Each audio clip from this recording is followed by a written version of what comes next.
In Melbourne town, where the suits all grind, there's a lawyer with a vision, one of a kind. He's the Aussie Overlaw'd. He'll fight for your rights, and he's got his own channel shining bright.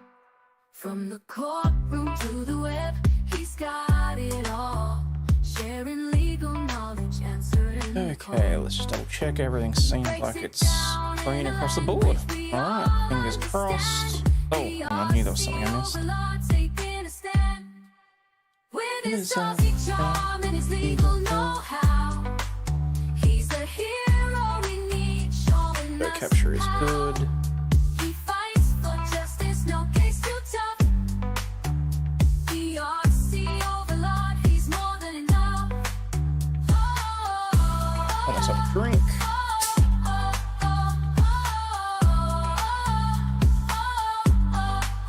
He's more than enough.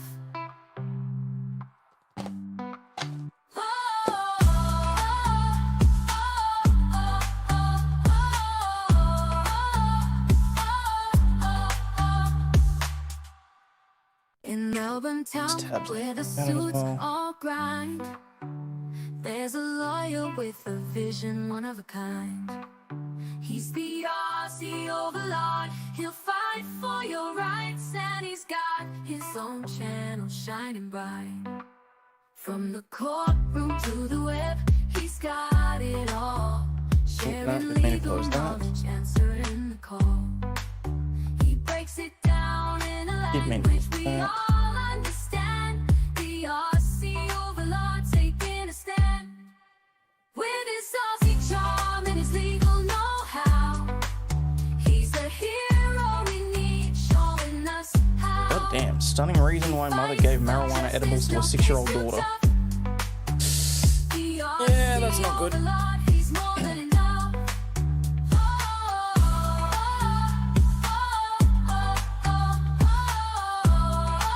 Alright, let's do it. It's more than enough.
And good afternoon, good evening, and good night, and welcome back to the Law News and Laughter channel for To Be Advised. Hope you're doing well, people, and for those of you still awake in the US, I hope you had a very good 4th of July. Really do hope you enjoyed some fireworks on our behalf, because let's face it, we're not allowed them here anymore. So, good to see everybody. Got a few people filtering in. Look, couple of things of housekeeping first off. Obviously, after my last stream, some extremely generous people have reached out and given a whole heap of advice and a whole heap of comments on the stream and on my X profile and all that sort of stuff. I'll be perfectly honest, right at the second, I don't even want to be thinking about it. Okay? So, with all that going on, we still have another few days probably before we're going to hear anything specifically in relation to Scarlet. From then, Lady Overlaw'd and I will decide how we're going to move forward with various things. And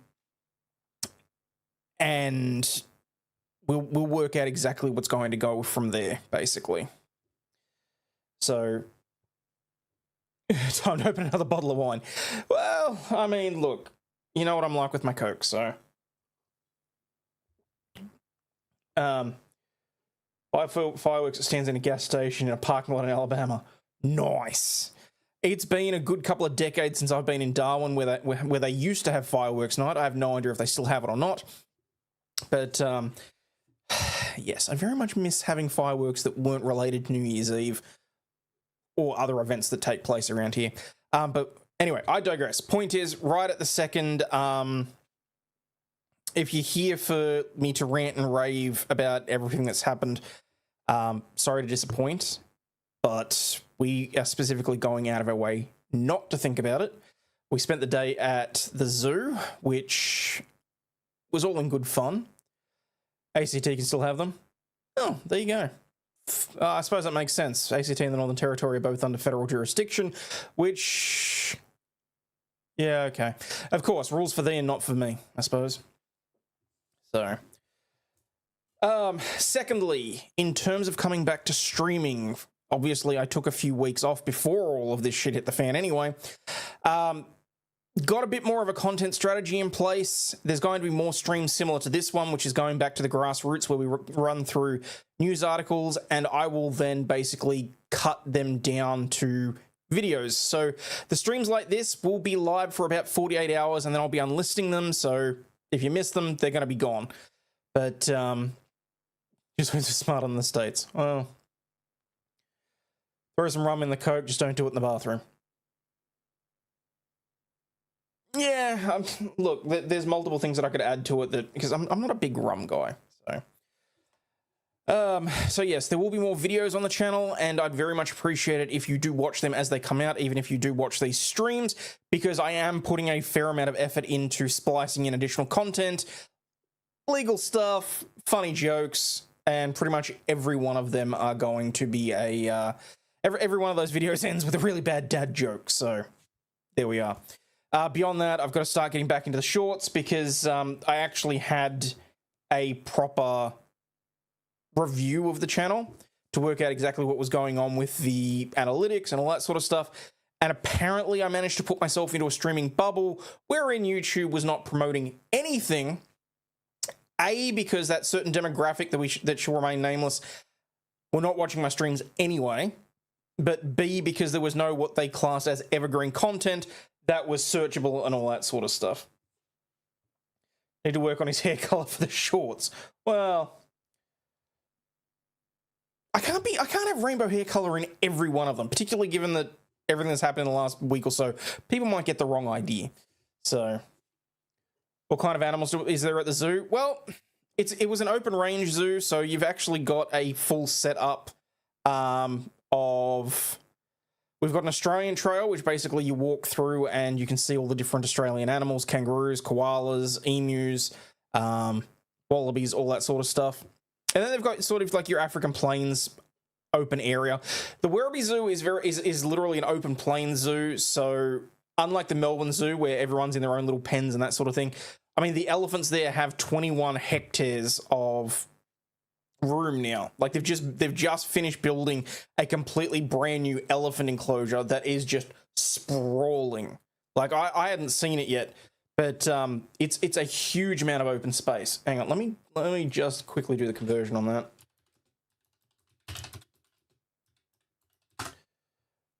$50 acres. The elephants now have 50 acres out there where it's just open. And can I just say, is the goal evergreen content going forward?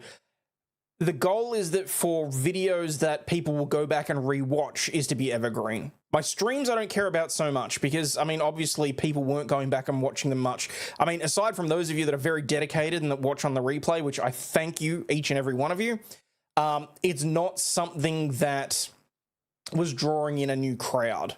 So, I'm having to cut things down and whatever else, but yeah. So the point is I need to cover at least some stories that are going to be evergreen that I can add to, that I can edit, whatever else. There'll be fun streams where we just do what the hell ever else. But as long as I've got the content that I can churn out that is going to feed the YouTube algorithm and the masters of the universe there, then I should be able to work within the bounds, basically. So, also, I do want to say thank you to all the new subscribers. I gather that quite a few Australian subs have joined in the last week. I apologise in advance because although I gather that some of you may have come in because of recent events, I will be perfectly honest that my content's probably not for everybody, but I very much hope you give it a chance and that you stick around. Just trying to think how to frame my contents in line with your goals to the audience you're trying to attract. Rich, for the most part, the comments and that sort of thing, the engagement that I have with chat's getting cut out of the videos anyway, as horrible as that sounds. So you feel free to just be you, boo, okay? You have a crown in here, in the chat. Basically, YouTube's rolling out its own cut price version of $. They're calling it experience points. Those of you that chat the most, the top 3 of you, you're all getting crowns. I think down the track they've got a intention to add redeemables, sort of similar to the Twitch, but it's there's next to nothing to it at the moment. So it's so weird. It is weird seeing the crowns in chat. Good evening to you too, Glennis. I'm doing okay. I can't complain. As much as a safari as can be near civilization. That is very true, Gwenny. They actually have an area there where they let you stay overnight, so you get to see all the animals and what they do at night. Which, to be perfectly honest, if I want to hear a koala in the middle of the night, I'll just stick my head out the window, really, if I'm out in the bush. So I'm not really struggling with any sort of information about that. Hello, Dazza. You can disable it? Oh, can I? Oh. I was unaware. Oh, well, doesn't matter. No, you don't comment heaps, Jill, but we know you're here and I very much appreciate it. So that's the main thing. So, all right, where are we? How am I and the girls going? Look, like I said, try not to dwell on it. It's going to be another few days before we know anything for sure, and then after that, I'm out for blood. So, we've already been, given that Mel and I are both senior management at 2 separate law firms, we've already been in touch with a third. Without going into too much detail, we've also been in contact with multiple news outlets who have contacted us for comment and potential interviews and things like that. We'll see where that goes, if anything comes of that. Yeah, beyond that, don't really want to think about it. So, good to hear I've been concerned about you. Thank you, Linus. I mean, look, I'm slowly pulling myself out of the rut that I was in prior to everything blowing up with Scarlet. And I think I've got a game plan now, which is really the main thing. Swedish Viking is with you. I very much appreciate that, Malin. All right, where are we? Oh, I've just noticed that for some reason the chat is missing as well. No idea why. There it goes. Okay. Way too much from possums and the nighttime activities. Talk about annoying stamina. Oh, speaking of stamina, just very briefly. I'm going to start doing an entire series on animal facts that Lady Overlaw'd doesn't know. You've all heard the audio, or at least some of you have heard part of the audio, of our discussion on how bulls are male cows and how lions come in both male and female with the manes and not. Well, today, Lady Overlaw'd got introduced to a male elephant. And when I say introduced, it just about slapped her in the face.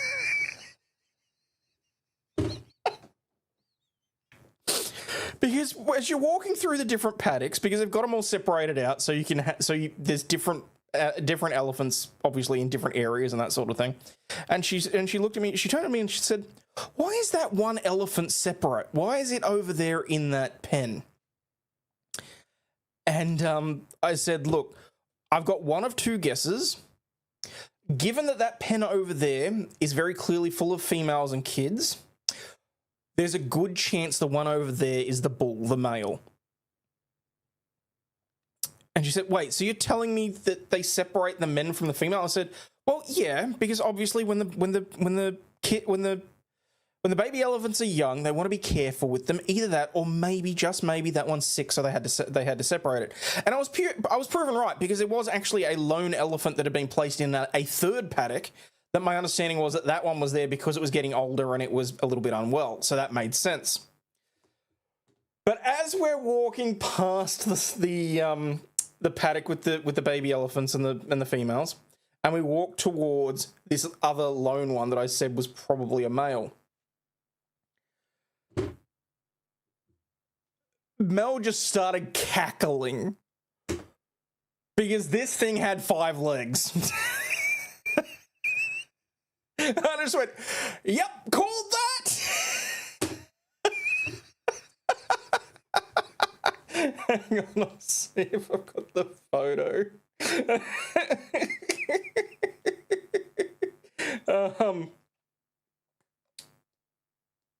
Because she's like, oh my God, that's the meat. Where's the 2 veg? And I'm just like, well, you're probably not going to see it if I'm honest.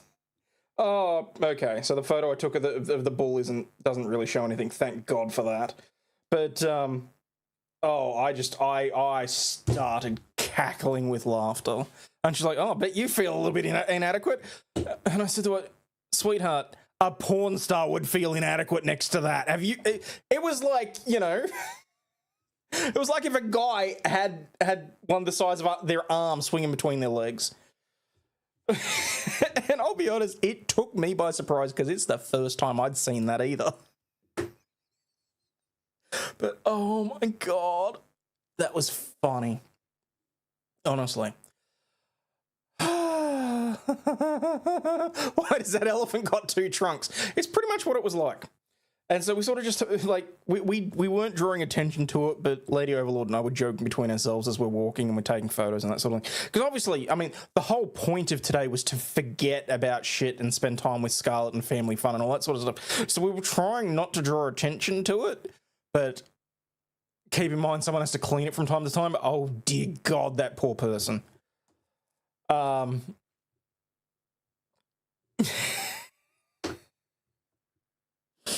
And it came up, giggity, because Lady Overlaw'd and I had been talking about various things that are being taught in schools and various other bits and pieces.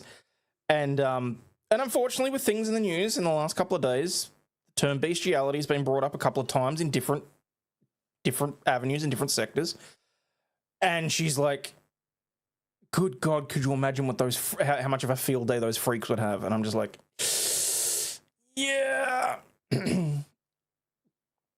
Have lots of stories about city kids coming to the bush. See, the funny thing is she considers that she grew up in the bush because she grew up in Maiden Gully outside Bendigo. She very much considers herself to be a country girl, which is always hilarious. I mean, this is the woman that I convinced that strapping a sheep to the front of her car would keep kangaroos away. Which she did after she basically totaled her Commodore. No, it was Feline, by slamming into 2 kangaroos in consecutive weekends. So we tied a stuffed sheep to the front of the car.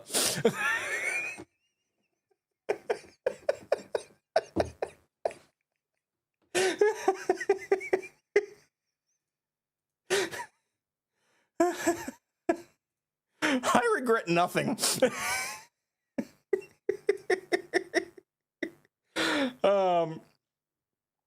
So anyway, I was saying something before, and it was leading into a segue. I understand that Twitch has issues now as well, and I won't be streaming there. I won't be multi-streaming there for a good while,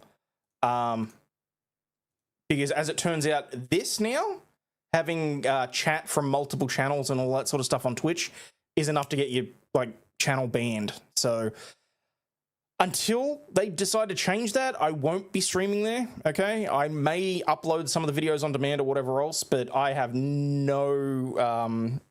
got no interest whatsoever in trying to bow to that sort of peer pressure or whatever else, or whatever they want to call it. So internet's driving me crazy. Missed all that. Well, Sorry, I'm not revisiting it. You have to go back to that. Rarely use Twitch anyway. Fair enough. Okay. Hopefully, for those of you that have been elsewhere, your week's been reasonably good. I understand that there's some flooding going on in Texas, and I very much am hopeful that, because I understand that a bunch of kids have gone missing in the floods as well. Hopefully they'll all be found well and safe and all that sort of stuff. But yeah, it's sort of like the world's going to hell in a handbasket very quickly at different times, and let's just look at some of the crazy crap that's gone on for the last couple of weeks, because I've had to go back through news articles and try and sort of tweeze out the really interesting, the really funny, the whatever else. But I'm a little bit behind the times, so some of it became not so relevant because of the passage of time and all that sort of stuff. But we'll go from there. It's 4:07 and you're up crocheting. Well, I'm happy that I can at least keep you entertained during that period. I mean, I'm planning on going for a fair while. Lady Overlaw'd said she's going to put Scarlett to bed tonight, which I'm very thankful for. I may have to duck out at some point, but we'll see how exactly that goes. But we may get a few hours out of it, which we'll see. Anyway, let's get stuck straight into it, shall we? So apparently a YouTuber decided to be a good idea to pose as an employee at a burger chain. Top burger chain suing YouTuber for posing as an employee. The content creator made several false claims about food safety to the restaurant. That's a problem. A popular YouTuber is being sued by one of America's most prominent fast food chains. CBS News reports that InNOut Burger has filed a lawsuit in Central California's District Court against Brian Arnett. In the suit, the chain says that Arnett wore a fake uniform with company branding and made lewd, derogatory, and profane remarks to customers. I am never going to understand these nuisance YouTubers, whether they're nuisance streamers or whether they go and make videos like that. I don't understand what the allure is. Is it just, how is the best way that I can make an asshole out of myself today for the clicks and the likes? Like, it makes no sense to me whatsoever. InNOut says that Arnett told customers that food at the restaurant contained roaches and condoms. Classy. And workers put their feet in lettuce served to customers. Now, I'll be perfectly honest, the feet in lettuce thing, I did actually see something come up on Reddit or on... It was a news article thing. But the point is that people found exactly where that was, who it was, and like within 20 minutes or something of that picture of that kid standing on the lettuce, they'd already tracked down which store it was. They'd already contacted the manager, and I think it was within 20 or 40 minutes of that kid posting that photo, he was fired. Like that's how impressive some of the internet stalking can be. Which is fantastic. I got no issues with that whatsoever. In the video, Arnett wore a uniform and took fake orders at what appeared to be a closed InNOut location. Made false claims about a pretty bad cockroach problem this week at the location, and told another customer, "I like watching my wife sleeping with other men. Is that something you'd be interested in?" Holy shitballs. The company is officially suing Arnett for trademark infringement and business defamation and is looking to ban him from their locations. The restaurant wants Arnett to remove the videos that reference the chain and is seeking any profits that he may have amassed from the videos. He has over 330,000 subscribers on YouTube and often posts prank videos in public spaces. His most recent stunt saw him spend a full 24 hours inside Planet Fitness to test the gym's premium member policy. He also posted videos like, "I survived off vending machine food for 72 hours and driving with a baby on my car." What the fuck?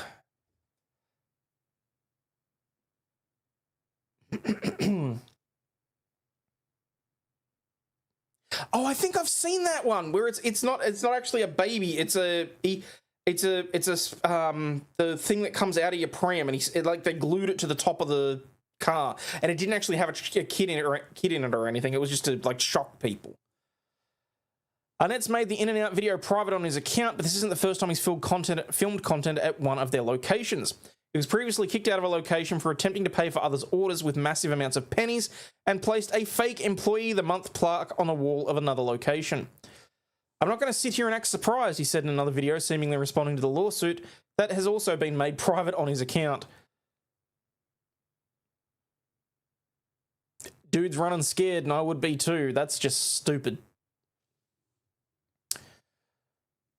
When I went out and filmed the video, I kind of knew what kind of waters I was stepping into. I knew I was kind of teetering the line a little bit and pushing my luck. You think? I wouldn't say I'm worried about the lawsuit, he added. It'll probably be annoying or whatever, but whatever's going to happen is going to happen. That might be the stupidest friggin' thing you could have said. Because that of itself will be able to be presented in court.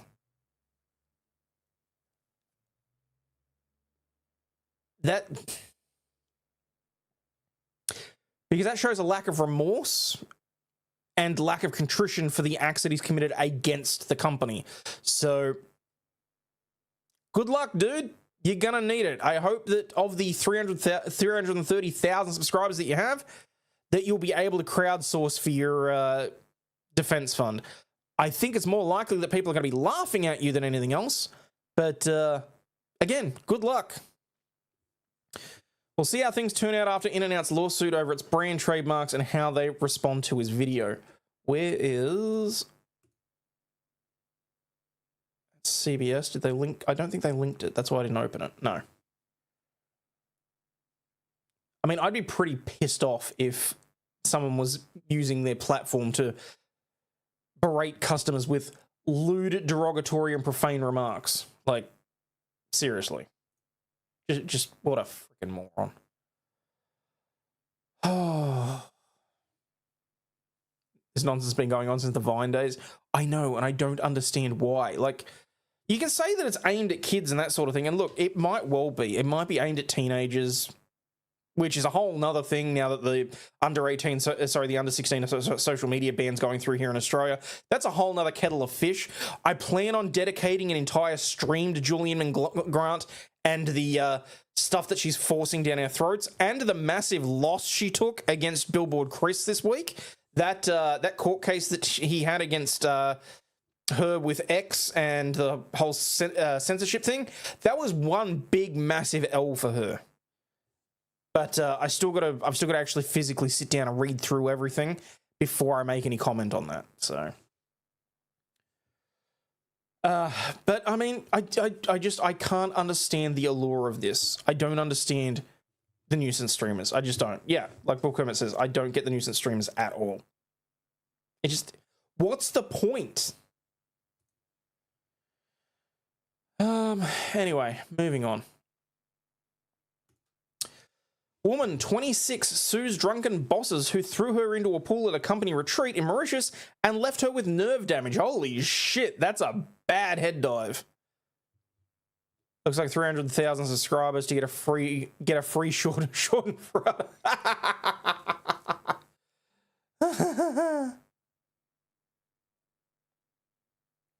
Wait, what's that? I'm here, I've started my new job. It'll be a while before I'm able to repay you for the years of entertainment, as I've got to put all my pay towards the Thailand trip. Jaron, you're all good, mate. Congratulations on the new job. I hate the socials ban idea. It's not going to fix anything. It's not going to fix a single goddamn thing. Okay, you know what? No, I'm going to go off on a bit of a rant on this, okay?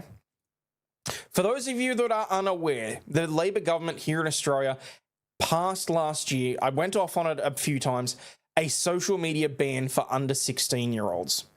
Now, they were talking about exempting YouTube from it so that kids could still watch, I don't know, Bounce Patrol or any number of things with, educational content, given that, like, under 15s are making a enormous contribution towards that. And I mean, it's to the point where YouTube themselves actually sent me an email saying, hey, we're aware that you're a content creator here in Australia. We're aware that this is going to affect you directly. Well, frankly, it shouldn't, because there shouldn't be anyone under the age of 16 watching me anyway. But this was never about protecting kids. And you know how I can say that? You know how I can believe that? Because the other piece of legislation that they've shoved down our fucking throats is that every Australian, no matter the age, is now going to have to verify their identity in order to use Google and online search engines by the end of the year. How the hell is that supposed to be about protecting kids? That has got nothing whatsoever. As I said, the social media ban and everything else is all about a backdoor way of making sure that adults have to verify their identities and link themselves online. Because God forbid you should be able to anonymously call Albanese an absolute prick. Just saying. And the whole thing, I mean, that's the other part of this that I have to actually go into and look into, is that I saw that there was that report that was put out by the US about how Julian Grant was linked to Garn and the censorship of Americans. I mean, at this point, I can't tell if she's been banned from returning to the US or not under Trump's whole thing about censorship by foreign entities. I mean, technically, I don't know if she's revoked her US citizenship. She still speaks with a US accent as far as I'm aware. Just going to ask my friends to search for things for me then. I mean, here's the thing. And everyone's bleeding on about how the obvious answer to that is to just use a VPN.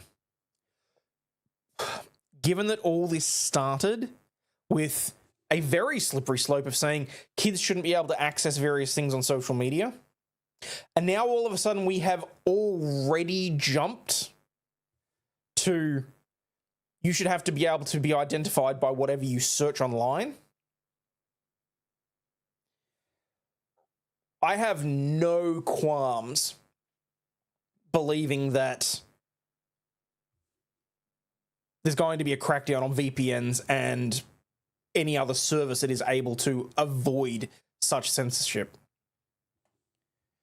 We shouldn't have to have a VPN we need to pay for. No, I agree with you. But if you don't have anything to hide, why are you concerned about anonymity? I personally couldn't give a rat's ass about anonymity, aside from the fact that they're starting to bring in laws about not being able to criticize those in power. That should be extraordinarily concerning to everybody. I mean, look at Nicholas. He legitimately can't go and call a Swedish policeman a prick without facing potential charges now. I can't believe he's actually had to go back and sanitize and censor his past streams. You okay with watching them in the with watching you in the bathroom? Absolutely not. So, but yes, that's why I have massive issues with the whole setup. Hubby's porn search is going to suffer now. Quite possibly.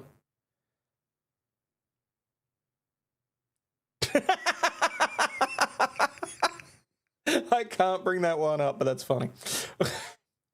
And yes, look, I think we're far enough into the show for me to say, hey, if you're watching and either you're new here or if you're one of the 13 that have only smacked the like button, come on, what are you doing, okay? I'm on a little bit of a high note because I've seen my stats actually raise for the first time in however many months. I can't believe that I'm at, like, what was I, 30,650 or something like that? That's actually more than I've seen in the last year or so. So, we in the US take free speech for granted. Look, you do, and I was going to say something about that on my X post, about wishing all of you in the US of A very happy 4th of July, but I didn't want to dampen the mood. Australia's possible sort of maybe free speech is only political free speech. Yeah, no, not really. No, and I can fully expect that in the next little while that the political free speech exemption is going to get tested and it's going to be found to be unenforceable, frankly. Because very soon, very, very soon, we're not going to be able to criticize our politicians. I mean, it was only, 6 months ago that Albanese came out and said, if you make memes of me, we will find you and we will track you down. So, quite literally, when I play... Hang on. Oh, shit, I thought I still had it on the thing. Is it under effects? Oh, it is too. Oh, maybe I did move it. Damn it, I'm just going to have to do it manual. You're just going to have to pretend that I did it straight away and ignore it. But, apparently, every time I play this, I am taking my life in my hands as to whether or not I'm going to wind up in jail. Headphone warning.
Okay, so I boomed the fuck out of that, but hey, what do you expect? It's been how long since I've actually done any of this?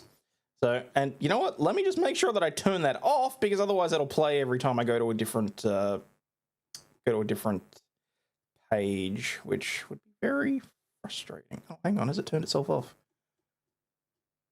Maybe it has. Funny stuff from Twitter. Oh no, there it is. That could have been bad. All right. But they mock each other in Parliament. Yes, but they're allowed to. They have parliamentary privilege as soon as they step inside the steps of Parliament. And as soon as you step outside, you can be arrested for anything that's said in there. That's why I find it so freaking frustrating. So, where are we? Which is annoying as our local council is a customer and they deserve a lot of criticism. 10% rate rise issue. Jesus, seriously? That's ridiculous. Yes. Well, I mean, look, they have parliamentary privilege and exemption from a lot of things, including the 3%, including what they're talking about with the unrealised capital gains. For those of you that don't know, the Australian government brought in that if you have superannuation, which is like our 401ks, thereabouts, it's a rough approximation, don't at me on it. If your equivalent superannuation is 3 million or higher, you're going to be paying increased tax. But guess what? Politicians are exempt. Because of course they are.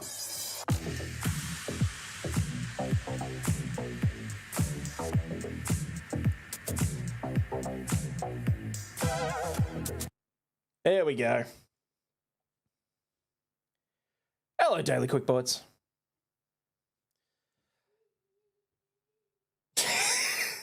Sorry. Just heard little Lady Overlaw'd just go screaming down the hallway. Just, it was like Doppler effect. I'm like, huh? Do they have a reason for that, or are they just like, we can do this, so why not? Pretty much, we can do this, so why not, is what that really boils down to. Always said of 401s and IRAs, it's a trap. Ah, yes. No, well, I mean, look, when Keating brought in superannuation at the time, it was all well and good, because I genuinely believe that Keating probably had the right... No, I'm not even sure what I want to say here. I think that he thought it was in the best interests of the people. The trouble is that it's been pilfered, it's been perverted, it's been any number of other things. I don't believe in forced savings, I'll be perfectly honest. I do not believe that superannuation should be a thing. What I'm saying is that at the time they probably thought that they were doing the right thing, because they wanted to make sure that people weren't going to be reliant on public funding on social health care, on social welfare payments and that sort of thing. I mean, we don't really want that. We don't. Whilst I appreciate that our healthcare system is better in certain circumstances, one of the only social concepts that, if it too wasn't perverted, would probably work. It'd be fine. But we don't want people relying on social welfare ever. Probably gave themselves a raise and an increase in their pensions at the same time. Book Hermit, have you seen... Okay. In chat, those of you in... The Aussies in the chat, tell me if you honestly know right at this second what the parliamentary salaries are and the perks that go with it. Let's just stick with Albanese. How much do you think his annual salary is? And how much do you think he is claiming on parliamentary perks per quarter?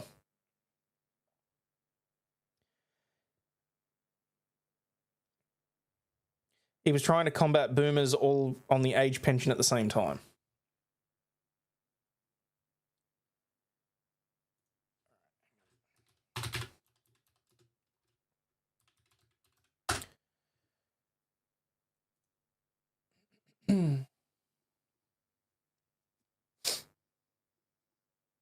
I stopped looking to make my stress go up. Fair enough. About 350, 250 plus bonuses. 1.2 million with 300,000 a quarter. Getting closer. 100,000 in perks. Sheree, you wish. About 10 times that every quarter. So, now look, this one's from June last year, so it's not strictly accurate. I just wanted to pick the right one. Politicians receive pay rise with Prime Minister Anthony Albanese's salary jumping over $600,000 a year. Federal MPs will receive a pay rise of 3.5%. They were already making a fuck ton, and they receive that for the rest of their lives as a golden parachute, but they actually got 3.5%. When was the last time the working stiffs got a guaranteed 3.5% pay rise?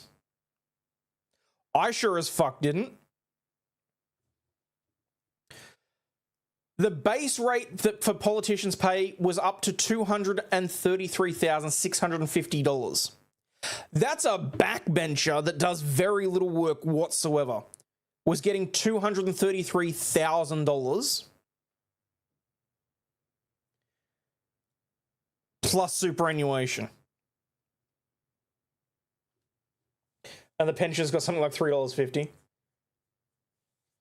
Sent you a decade-old Belgian journalistic piece about the wages in the EU parliamentarians. I'll have a look. Albanese's jumped to $607,000 $500. Every year, he's earning $600,000. Now, keep in mind, his travel is paid for, his accommodation is paid for. He gets a working away from home allowance because he's not living at home, despite the fact that I'm pretty sure he lives in the ACT. At the time, Dutton was getting $432,000 as leader of the opposition. It's insane. But then you look at what they're getting every quarter.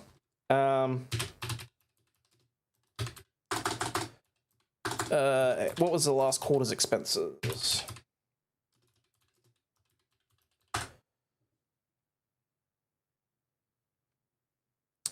That's 2024. Because the trouble is that they don't release them. Like, you don't see the up-to-date stuff, which is problematic. Also, rest in peace, Cole from Charmed. Yes. So, random fact.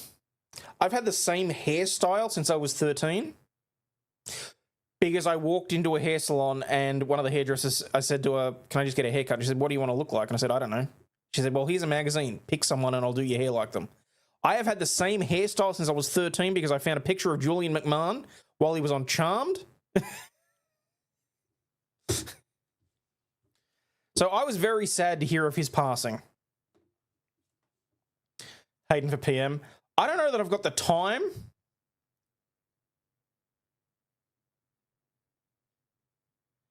Hayden strikes me as someone who had too much university while at university to run for office. I'm also like, I think I'm too opinionated to ever get elected. Let's put it that way. I can't kiss enough ass to be generally elected. Although, to be fair, given that Labor got elected by 30% of the vote, 3 in 10 people actually voted for Labor, which is of itself disgusting. So.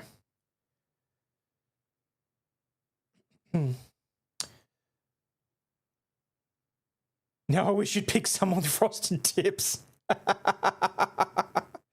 Politicians and footballers both paid way too much for what they do. I agree with you on that. Did he ever have green hair on stream? I've got no idea.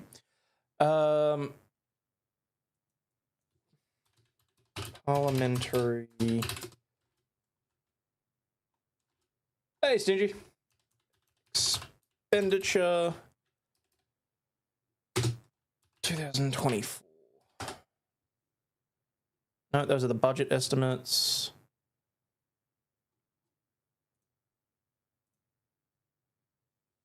Oh, okay. All right. So they've released the last one that they've released, which is just ridiculous, is July 2022. We're 3 years behind in what information they're releasing as to who spent what. Oh, no, I stand corrected. Hang on. January to January 2025.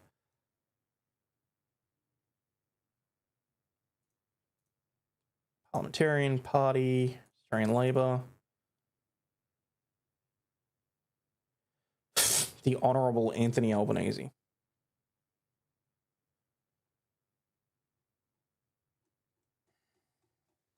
Yeah, okay. All right. So this is the last... This is January to March 2025. So this is the last financial quarter, not including, obviously, the April to June. Aggregated total for domestic travel, so that's within Australia, in 3 months, from the 1st of January to the 31st of March, Albanese spent $660,000 on travel within Australia. That's private jets, that's private cars, despite the fact that he's got the Australian equivalent of the Beast to drive around in.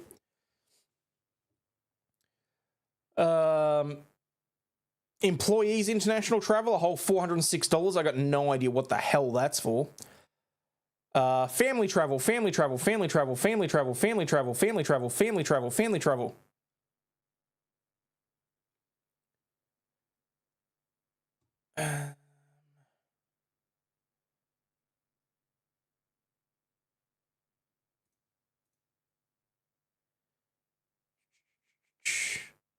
Office facilities.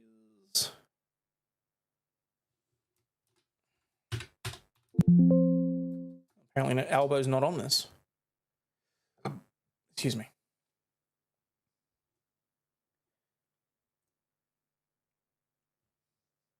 Not disagreeing with you. Politician expenses should be on an open website and updated weekly. I wholeheartedly can be done with software from OpenGov. Huh.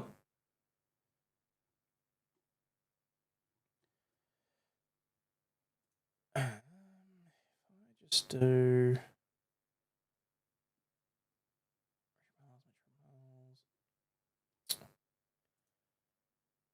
Sucks that I can't just search by parliamentarian. Oh God, Penny Wong. How much has she spent?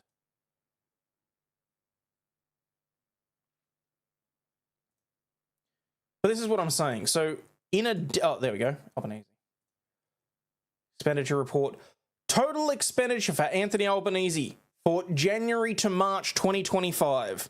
$1,037,658.92. That is insanity. Because even if, and I mean if, they rope in the fact that that's also covering, I don't know, maybe a staff salary here or there, which I don't genuinely believe that it is, honestly. $14,000 in travel allowances for a total of 23 nights. 23 nights for $14,000. Oh, hang on. I didn't do that right. 14,421 divided by 23.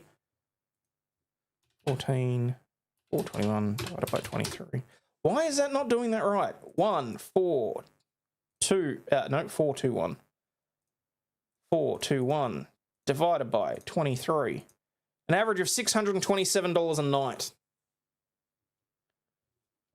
He spent more on travel allowances on a trip than I earn in a quarter. Mm-hmm. A lot of jam sandwiches and diesel in a rodeo.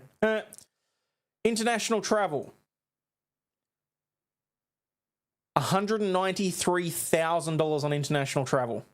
Now, don't get me wrong. I genuinely believe that, yes, he has to travel in style because he's got to show up to, you know, things like the G7 summit and get snubbed by Trump and whatever else in order to try and put on a show.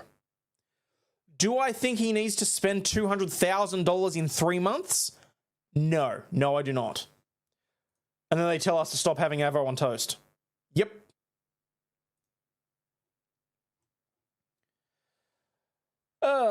His car costs. A private plated vehicle, $4,000.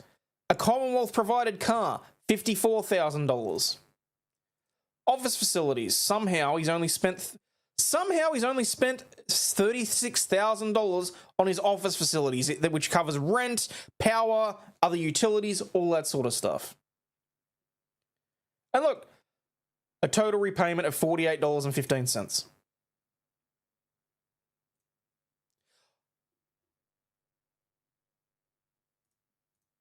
Fuck me, the employee travel's separate.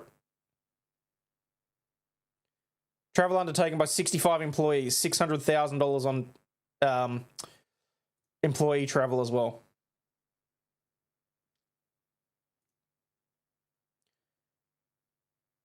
Printing and communications. Who the fuck spends $60,000 in 3 months on printing?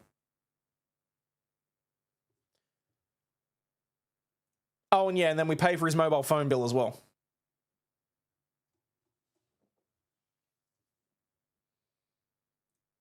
He's never there. Office costs are cheap. If you do it right, yeah. Did he print on gold leaf paper? Apparently. I don't know. That's why when they keep going on about how maybe he's printing out his CV, I doubt it. He's a career politician. He has worked in one job outside being a politician since he left university. And I have rallied against career politicians for as long as I can remember. Nobody, and I mean nobody, should be allowed to stay in a parliament job for as long as he has.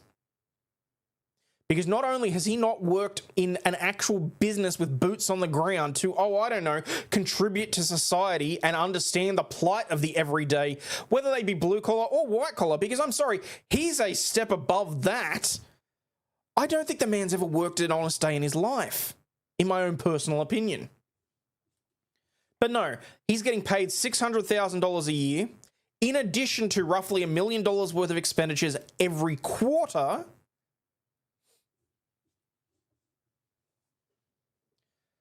Must have a really sucky phone plan. The international roaming sucks.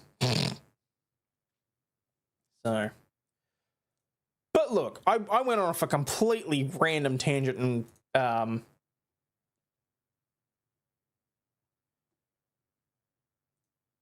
$300,000 on employee travel. What the hell else? And Penny Wong, who admittedly is our Minister for Foreign Affairs, another $300,000 on international travel.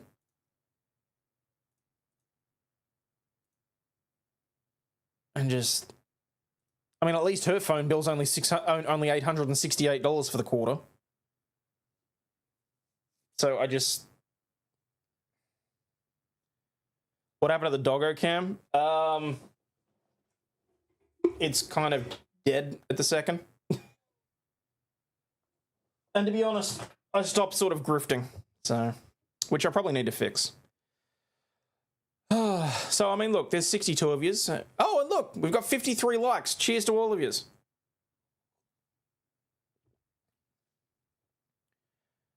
Need a constitutional amendment or full convention of Congress for congressional term limits. And it's never going to happen. I mean, very specifically, last year or the year before, they added... They did the biggest bit of voting reform that they have in decades. And you know what they did here? Made it more difficult for third party or independents to even run. Everything that they've done has been to try and make sure that they entrench themselves in power. And now we haven't even really got a Conservative Party. We've got Labor Light as the opposition under Susan Ley. And we are so deeply divided on everything that we get a left-wing government in power with 30% of the overall vote of Australians. So,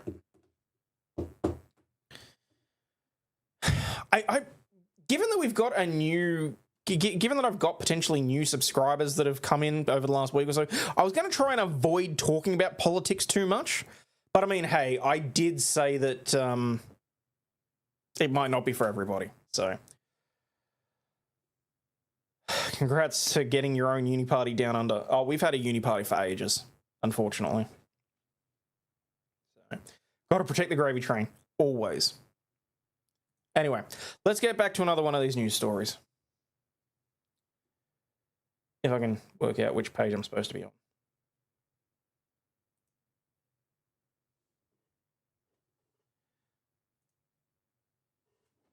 That'll do. All right.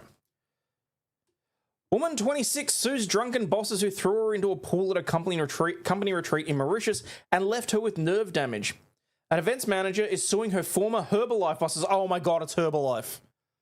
What the hell? Herbal Life is like so Herbal Life, to my understanding, when I looked into it probably a decade and a half ago, was, in my personal opinion, kind of Ponzi scheme, kind of natural remedy, like all that sort of shit. And how they could afford to take people on a company retreat in Mauritius? Isn't that a whole Ponzi? Okay, so she's suing her bosses for... Hang on. An events manager is suing her former Herbalife bosses for more than £250,000 after she was thrown into a swimming pool by a drunken salesman at a luxury hotel in Mauritius. Chloe Hewitt, 26, saw a massive payday in her future. From Weybridge in Surrey, said that she emerged from the water of the five-star resort pool covered in blood after landing on broken drink glasses. Shit! Sustaining nerve damage that has since required 2 operations and physiotherapy.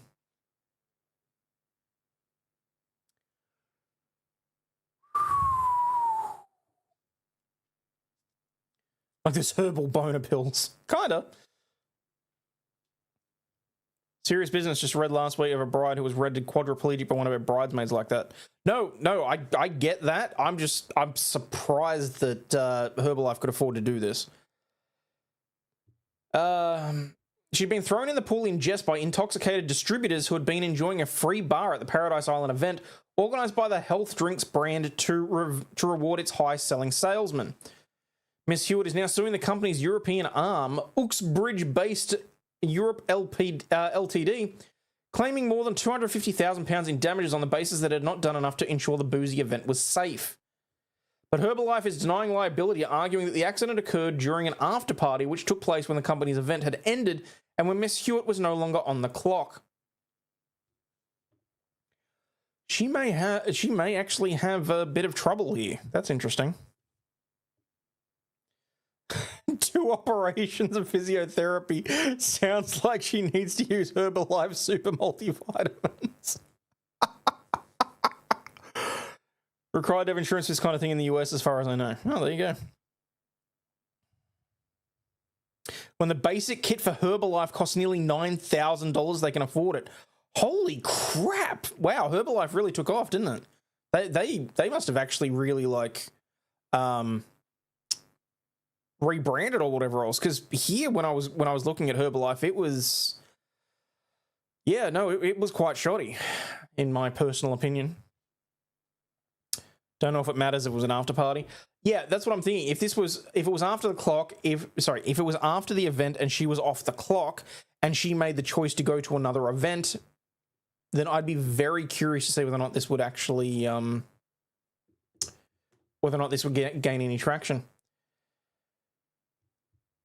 The 26-year-old began working for the company in June 2020 and was sent to Mauritius's 5-star Paradise Hotel for training and a team-building event to which Herbal Life distributors who had achieved qualifying high sales were invited. The hotel is part of the Beachcomber Resort on the island's Le Morne Peninsula, which features an 18-hole golf course, bars, swimming pools, and where every room is orientated towards the sea. Okay, I get that you're being paid I get that you're being paid per word for writing this article, but that's really kind of irrelevant to this story. Her accident happened at the event's farewell party, which took place on June 4, including a dinner, a DJ, and a free bar, says her barrister Matthew Chapman, King's Counsel, in documents recently filed at the High Court. Okay, that to me doesn't sound like that farewell party does not sound like an after party to me.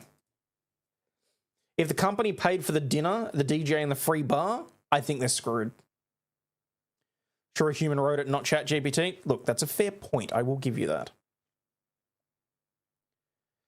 At around midnight on June 4, 2022, the DJ continued to play music and the free bar continued to serve drinks.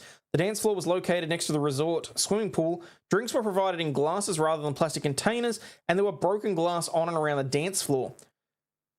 That's really on the hotel, though, in my personal opinion. That's more of an occupier's liability issue if they're the ones catering the event. Some of the partygoers were exhibiting obvious signs of intoxication, and there was no security staff on duty. After midnight, the claimant observed a French employee of the defendant being picked up and carried by male partygoers who appeared to be drunk. Despite his protestations to be put down, the partygoers threw this member of staff into the resort swimming pool. Other members of the defendant's staff were then pushed or thrown into the swimming pool. Suddenly, the claimant was pushed from behind into the swimming pool, and she was fully dressed while wearing makeup at the time. The claimant protested and said as she exited the swimming pool, asked not to be pushed again. She could hear people remonstrating with the responsible partygoers and asking them to calm down. The claimant was then pushed forcefully and unexpectedly from behind and back into the swimming pool. The claimant was completely submerged under the water, and the force of her entry carried her to the base of the swimming pool, where she caught her foot on an object lying and felt an immediate pain, a sharp pain. The claimant had caught her foot on broken glass debris that was at the bottom of the swimming pool, having found its way there from glasses containing drinks served at the farewell party. Kind of wondering why the venue isn't mentioned. So here, the venue not being mentioned is more of a jurisdictional issue, because it sort of depends on what laws Mauritius would have in relation to occupiers' liability, who's responsible for the action, and things like that. She's probably taken the action she has in the High Court because obviously her company that she works for, and she's a defendant there. So, she's a claimant there. So jurisdiction wouldn't really be an issue there, and she doesn't have to learn the laws. She doesn't have to hire someone locally. I mean, that's not to say that she isn't going to take action against them. It's more just in this instance, she's got a more direct claim against Herbal Life because they're the employees that have done it. I still think that she may struggle personally, but it's exactly like what I expect an event manager for a pyramid scheme company to look like. Damn. Wouldn't the venue or some sort of bar manager be there to stop people throwing glass into the pool? I would have expected so, yes.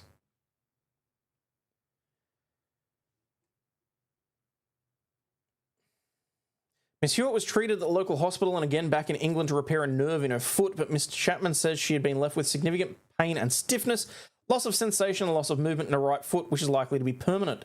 While suing Herbal Life, Miss Hewitt's lawyers say that it is responsible for her injury because it did not do enough to ensure that she was safe, having allowed its party-going distributors to carry glasses onto the dance floor and close to the swimming pool, and having allowed free drinks to be served to clearly intoxicated partygoers. That one might be a stretch.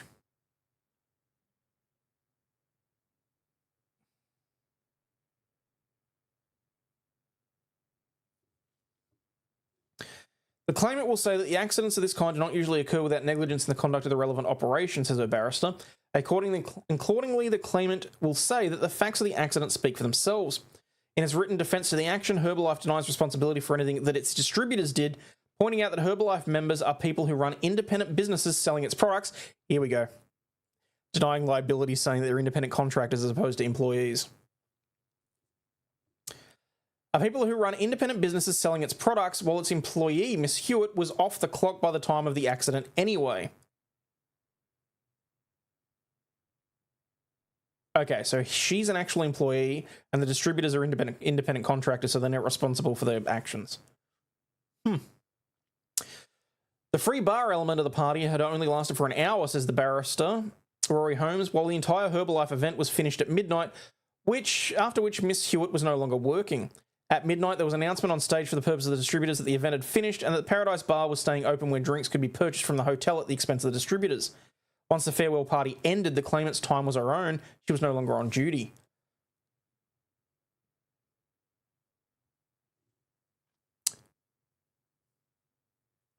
This is going to be an interesting one to find out. Because if they're saying that the official event had finished and she was the one that made the decision to remain,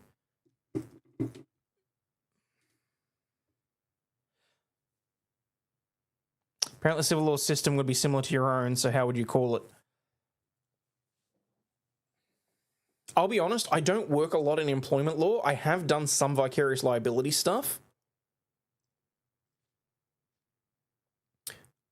I think given the very specific structure and nature of her employment and the fact that she was there representing the company, they would very much need to prove that it was unreasonable for her to remain there after the event formally closed at midnight.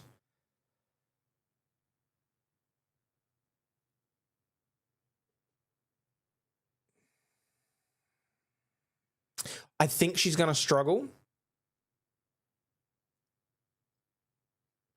In which case she probably would need to take action against the other individuals. But again, that would be extraordinarily messy, because not only would she need to track down the individuals, which could be from anywhere, but imagine trying the jurisdiction argument on that. Jesus. Would she be better suing the actual people who pushed her? Potentially, but as I just said, she's going to not only would she have to track them down, she'd have to argue over which venue, which jurisdiction would be appropriate and applicable. Generally, it's either going to be the location where the incident took place or potentially where the defendant's located. Still liable for anyone at my event even after it's over. Ordinarily, I would agree with you on that. This has some significant grey areas. Do I think she's going to get the full £250,000? No, I don't. That's the call that I'll make on that.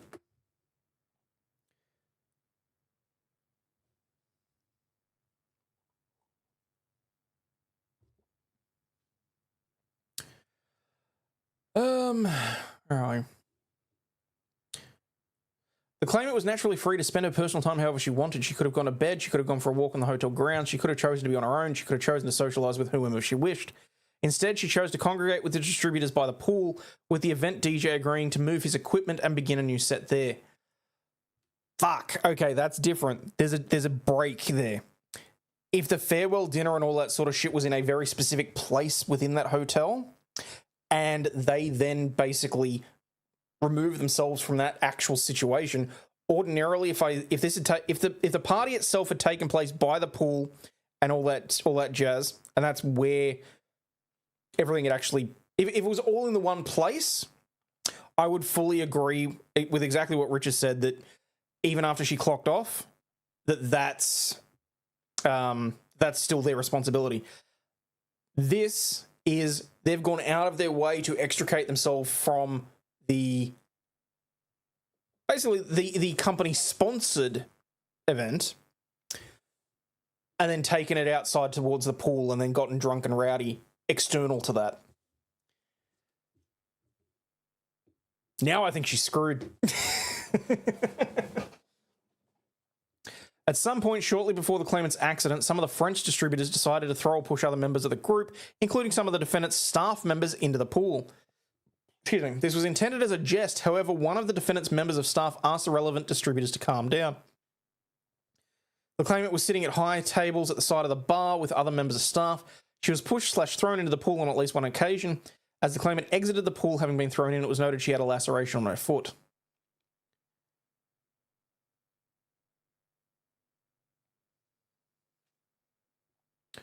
But her entire presence in Mauritius arose from her employment. I guarantee HR and management will consider your company conduct whilst there.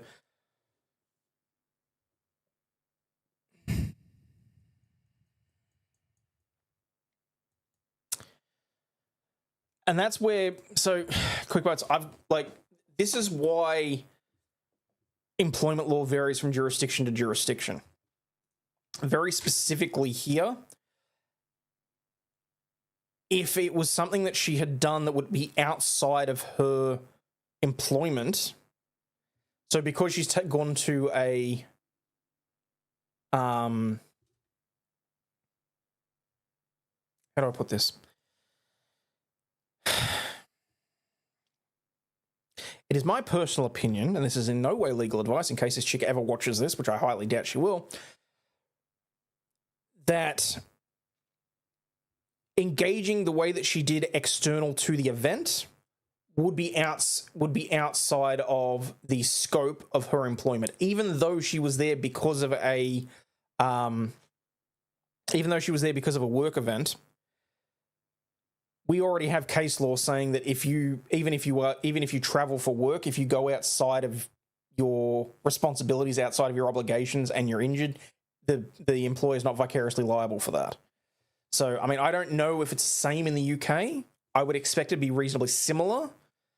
But it's like saying that, if you travel for work and you are murdered, for example, that the company's vicariously liable for your murder. Yeah, not so much.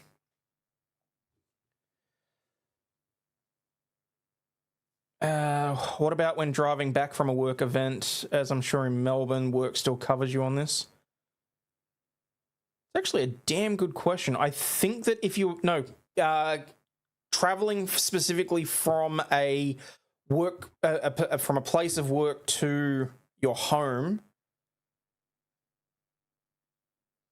You know what? Let me call an expert. Hang on.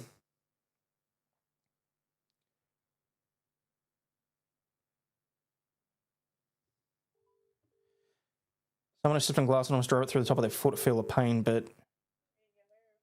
Hey, I could use your employment law expertise. I know that, but it's more in terms of work cover and TAC. Okay. If you were travelling from a work event home and you got into a car accident, would that be work cover or TAC? If you're travelling home and you finished work for the day, it's TAC. Yeah, that's what I was thinking. So, because you wouldn't still be technically considered on the clock. Because we're talking about a case of a woman that was injured because she travelled to Mauritius for a work event. And basically, she's turned around and she's trying to sue the company for $250,000. But the injury took place at an after party after the work event had already finished.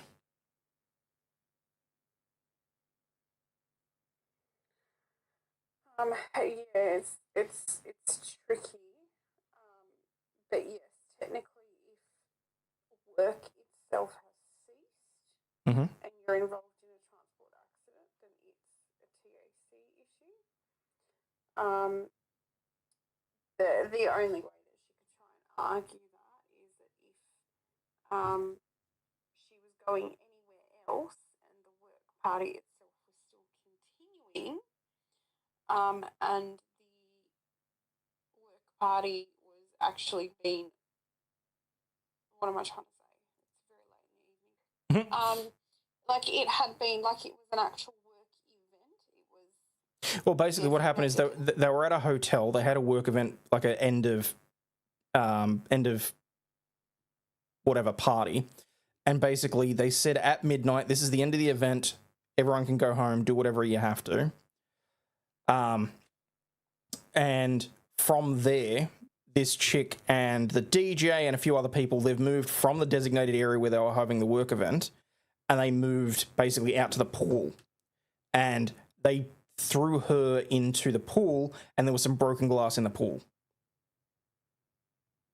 Would you think that's sufficiently work-related for her to be able to sue? I thought you said she was travelling on her No, way home. I was giving that as an example because someone in chat asked about what would happen if you were driving home for an event. Yeah, well, no, that's TAC then. Yes.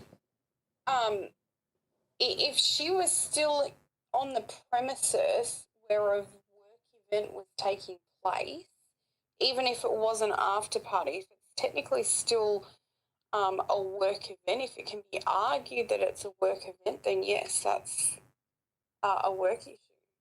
Okay, interesting. I felt that there was enough of a break there because she had chosen to attend an event that was not company sponsored and it was not the reason she was there. But okay, all right. Well, thank you very much for that. But there's arguments to be made there because you can argue that something is a work event if any of your supervisors or etc. are recommending that you attend. Then you can argue that it's a designated work event and therefore anything that happens while you're at that event is then covered by work cover. But if, for example, she's gone out of her way just to do it herself without any input from any of her bosses or anything like that, and she's made the conscious decision. Because, I mean, yeah, okay.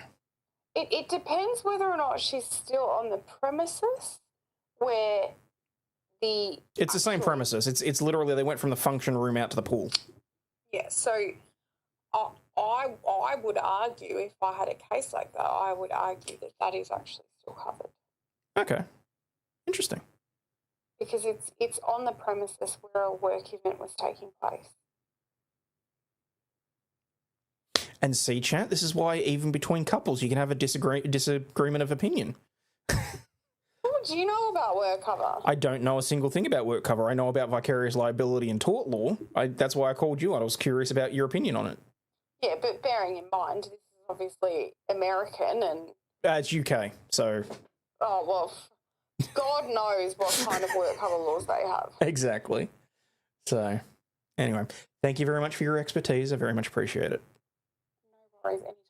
I will send you my invoice. We've been on the phone for 4 minutes, but obviously I won't... Do you charge per unit or do you charge per quarter hour? No, I charge per unit, but obviously I'm going to forget to stop recording.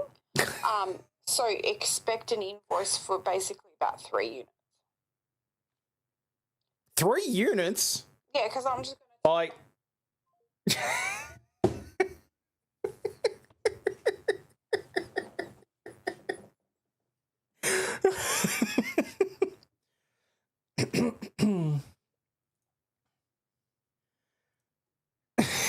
For those of you that don't know, lawyers charge in units of 6 minutes, and I generally don't, like, I'll round down. She just said she's going to charge me for a quarter hour. Bite me. That's what I'm thinking, Rich, that because it was unrelated, I would think that it. But apparently there's ways you can argue this, but I mean, that's exactly what the law is. It's both black, white, and grey at different times, so... Don't think it would cover the move from the sanction event would negate. Well, I'm not sure, honestly. How they charge where you work? Well, there you go. It is not admitted that the claimant cut her foot on broken glass debris, which is on the bottom of the swimming pool, having found it there from glasses containing drinks at the farewell party. Actually, that's a good point. If they can't prove that the glass at the bottom of the pool was from the party, then it's a liability issue for the hotel, not the... He said that Miss Hewitt had said at the time that she thought she cut herself not on broken glass, but on a rounded light, possibly an uplighter, which had fallen into the pool. The defendant does not condone the actions of the distributors who threw members into the pool. The defendant asked the distributors to calm down, which was a reasonable and proportionate response given what was known at the time. The defendant was entitled to rely on and did rely upon the reasonably upheld belief that a luxury 5-star hotel with a good record, the hotel's premises and systems would be reasonably safe. For the avoidance of doubt, it is not the defendant's case that the hotel's premises and system were unsafe. Ms. Hewitt's claims were recently filed in the High Court, but the case is yet to go before a judge. It will now go forward to a full trial unless settled by the parties outside of court.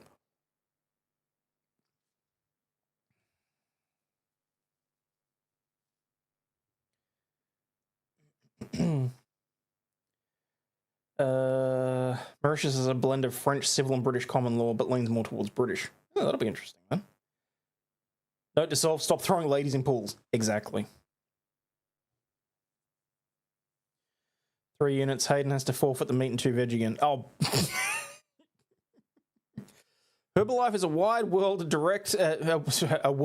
direct selling company founded in 1980 to sell weight loss shakes, but expanded to producing other nutritional products, which it sells in more than 90 countries. It's attracted controversy, having denied claims of having a pyramid-type sales structure.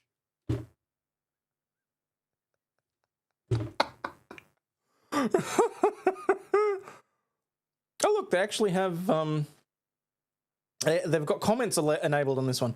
She's obviously a thimbleful of ability and an ocean of ambition, trying for an undeserved payday. Her career will not provide. On your bike. Huh. Bitches get stitches.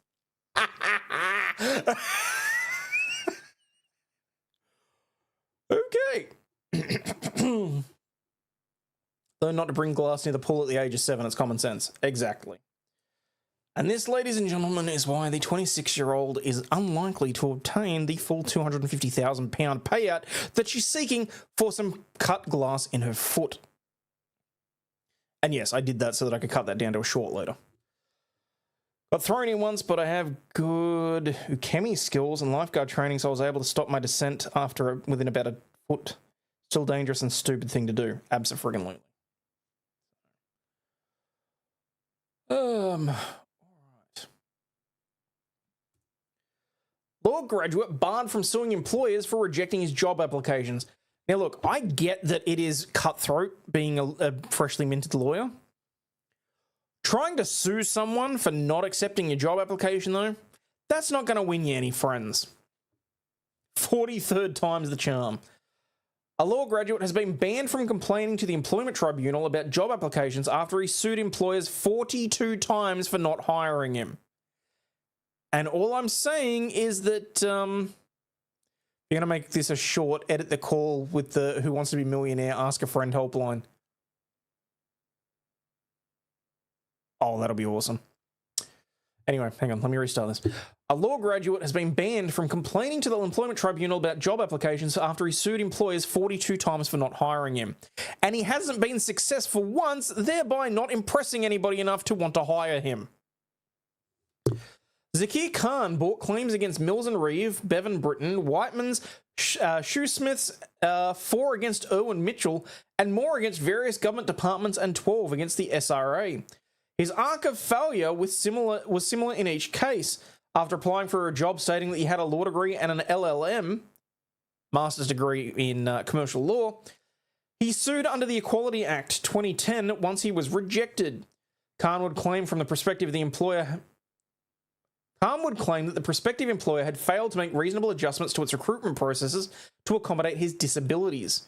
Attention deficit hyperactivity disorder, depression, anxiety, and obsessive compulsive personality disorder.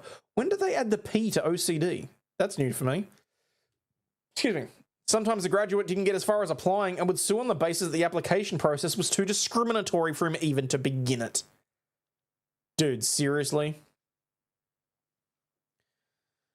What a loser. In law, boys and girls, you get your doctorate first and then your master's second, just FYI. In a lot of, well, it depends whether or not you do your JD or not. So, for example, I've got a bachelor's degree in law. I was pursuing an LLM. I've decided not to, and I'm going to be doing my dip of financial services. But it's only really on the if you do the JD that you wind up with a Juris Doctor instead before you get a master's, which is very common in the US. I think it's about one of the only ways you can do it in the US. But there are multiple other countries where that's not the case. Hang on. The list of adjustments he said employers should have made... What? The list of adjustments he said employers should have made was excellent and included allowing him to skip assessments, lowering the minimum competency threshold for the job, ignoring grammatical errors in his application, awarding him higher marks, not imposing a word limit on his application, allowing him to submit follow-up correspondence, and perhaps most optimistically, providing him with an LPC scholarship. Oh my God.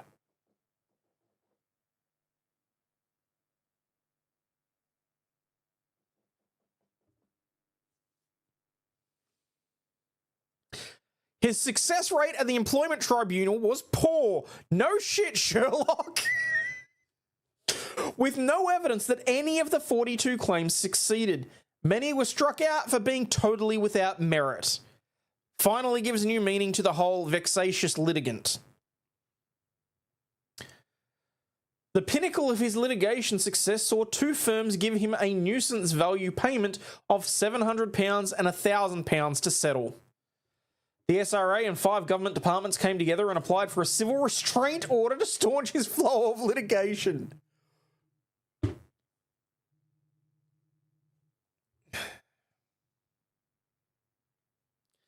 Okay, now you're on my clock. What's up? What? I'm going to be charging you. Oh, well. I was going to be nice and say, do you want like a small burrito or something? Mad Max or Burrito Bar? Mad Max. Yeah, you know what? Sure. With the steak stuff? What is it? Carne asada. If they've still got the carne asada, yes. Otherwise, I'll go chicken. No, they've still got it. Okay. Yes, please. Do you just want like a small one? Because you said you weren't very hungry. I'll go a small one, but if I can get some chips and some queso, that'd be nice. Chips and queso. Yeah, that's the cheese. That? Okay. All right. Okay. Don't worry about the guacamole this time around, though. Probably don't need it. Okay. All right. Thank you. Love you. No worries. Love you too. Bye. Bye.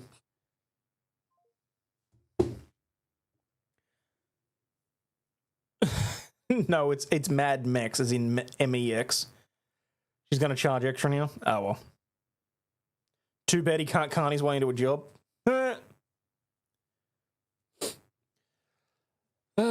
Oh my God. And of course he acted for himself. He applied to have the restraining order struck out and also made a counterclaim to overturn all decisions of the employment tribunal.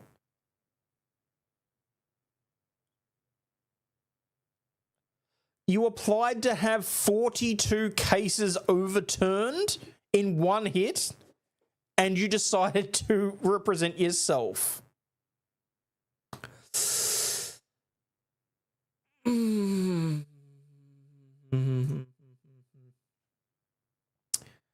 Is he a soft-tard attorney turned sovereign citizen? I don't think it's even that. I think it's just he's an idiot.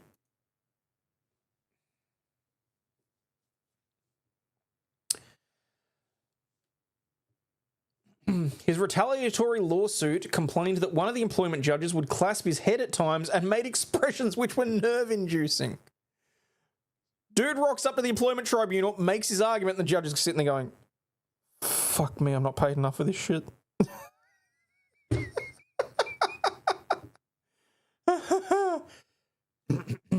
Can a lawyer that represents himself be pro se? Yes, they are effectively pro se. Because they're not represented by a firm or... yes, you're still considered to be a self-represented litigant.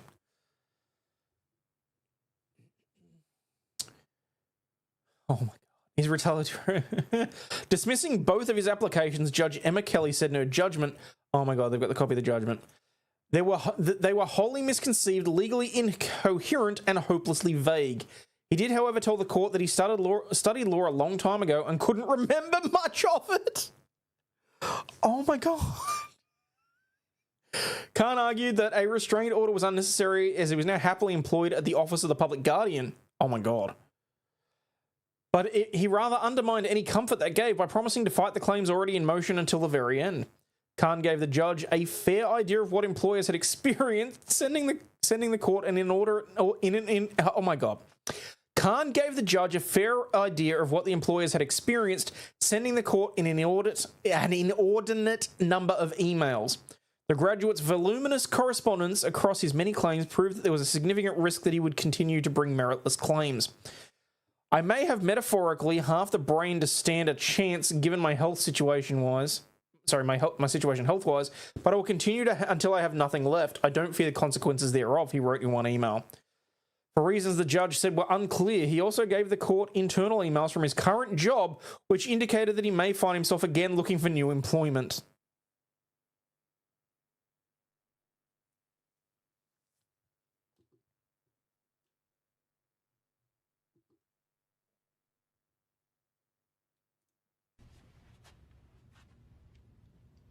No, God! No, God, please, no! No! No! No!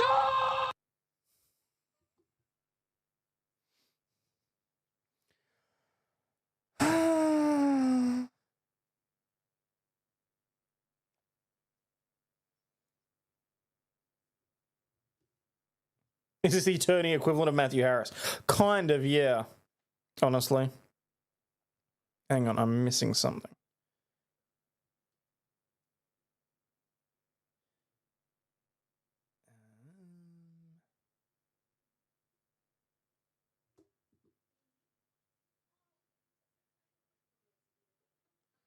Not the one that I meant, but anyway, that'll do. Shannon Burgess School of Law. Worse than that, Burberries. Worse than that, surprisingly. And this is what we have to look forward to now that certain countries are going to have equivalencies for law degrees. The email showed that while he was still on probation, Khan had made errors, requested time off for Ramadan and a pilgrimage, asked for a reduced caseload, was warned for leaving work without permission, and told his employer that he was having a meltdown and hitting breaking point. Given his persistent meritless claims and the significant risk of more to come, the court imposed an order preventing Khan from issuing further new claims in the employment tribunal arising from job application processes or making appeals. So far as Roland Friday is aware, he's not on Lawyer Up. God damn.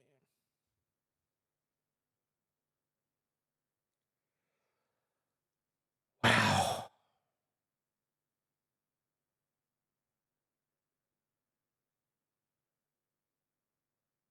What countries? Southeast Asian countries. I can't name them because I'll be called racist.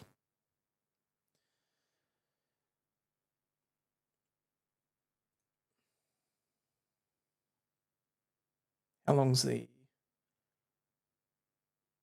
procedural background, factual background? Oh my god, those are all the different claims that he's made against each of the departments and the different potential employers. The defendant applies for a job with the given respondent. The defendant states in his application he's got a law degree and a master's degree.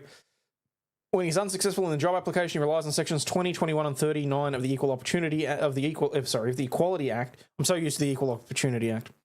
To allege that a failure of the given respondent's part to make reasonable adjustments to the recruitment process to accommodate his disabilities.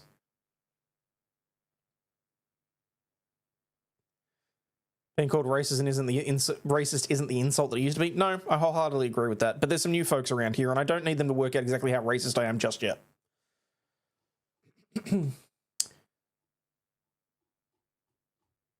Where's the judgment order? CRO application is granted in the substance of the draft ECRO order before the court. The precise terms of the order will be considered at a hearing handing down the judgment. Defendant's application is dismissed as being totally without merit. Not Southeast Asian, those are the me variety. Where's like India and Pakistan and like... Oh look, I'm voguing. It's just South Asian? Okay.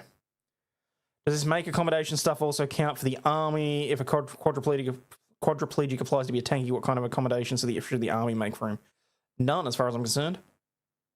Not Deanna. As a Kiwi, I'll just point out that for both of us and the Aussies, being racist is a part of our culture, and it's racist to complain about you dirty racists.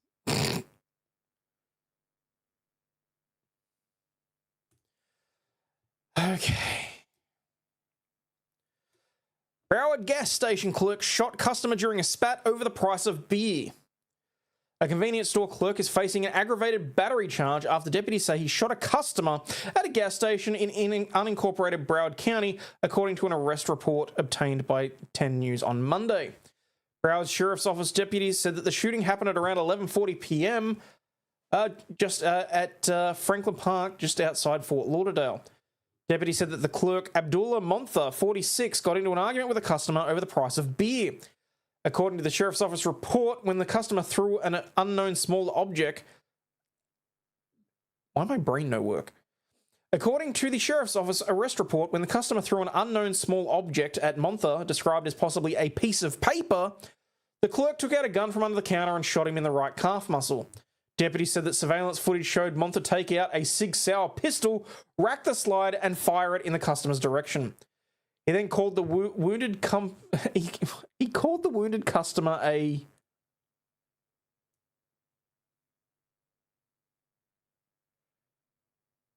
Val, you're gonna have to help me here. I don't get it. It's three words. It's three words. PAN.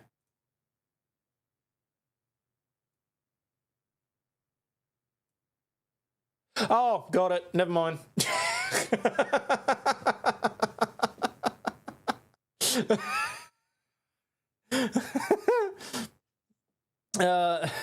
And followed him around with the gun. An alleged confession was redacted from the publicly released police report.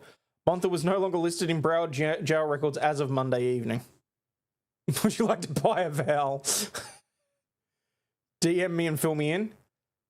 Pansy ass N. The new funnel web spider they found that's twice as big as the normal one and it's been named the Newcastle Big Boy. No, I have not seen that. Doesn't shock me or surprise me.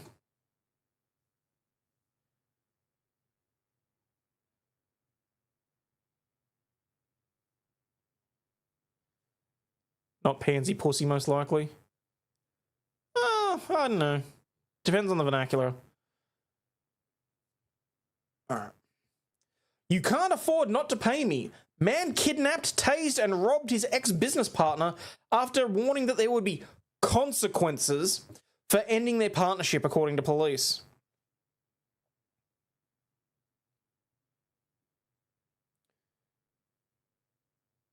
The N hasn't got enough letters for the N word. Really? We're going to go back to this? N-I-G-G-A. Yeah. Oh, fuck! Moving on.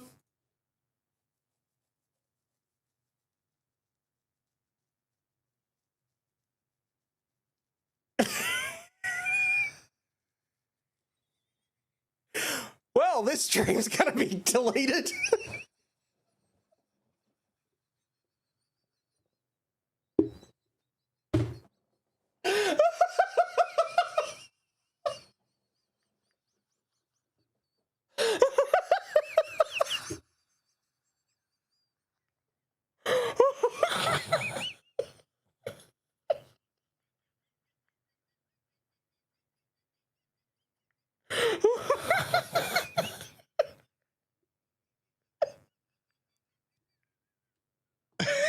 Objection. What the hell? What?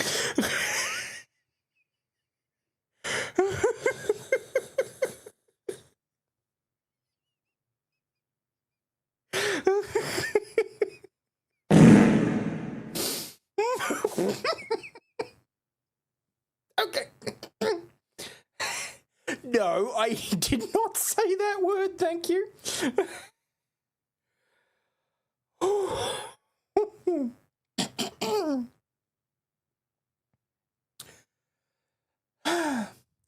You can't afford not to pay me. Man kidnapped, tased, and robbed his ex-business partner after warning that there would be consequences for ending up their partnership, according to police. A Florida man who allegedly assaulted, robbed, and kidnapped his former business partner reportedly threatened that there would be consequences after their partnership dissolved. Alberto Ituri, 39, is behind bars in Palm County after police charged him with 6 felonies, including kidnapping, robbery with a firearm, and aggravated battery.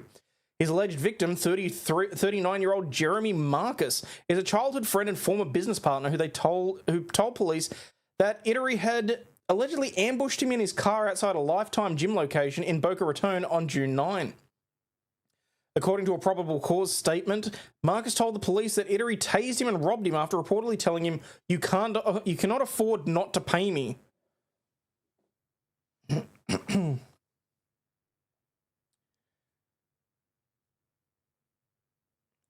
Just explaining to the media, if you can't spell it properly, you can't say it properly.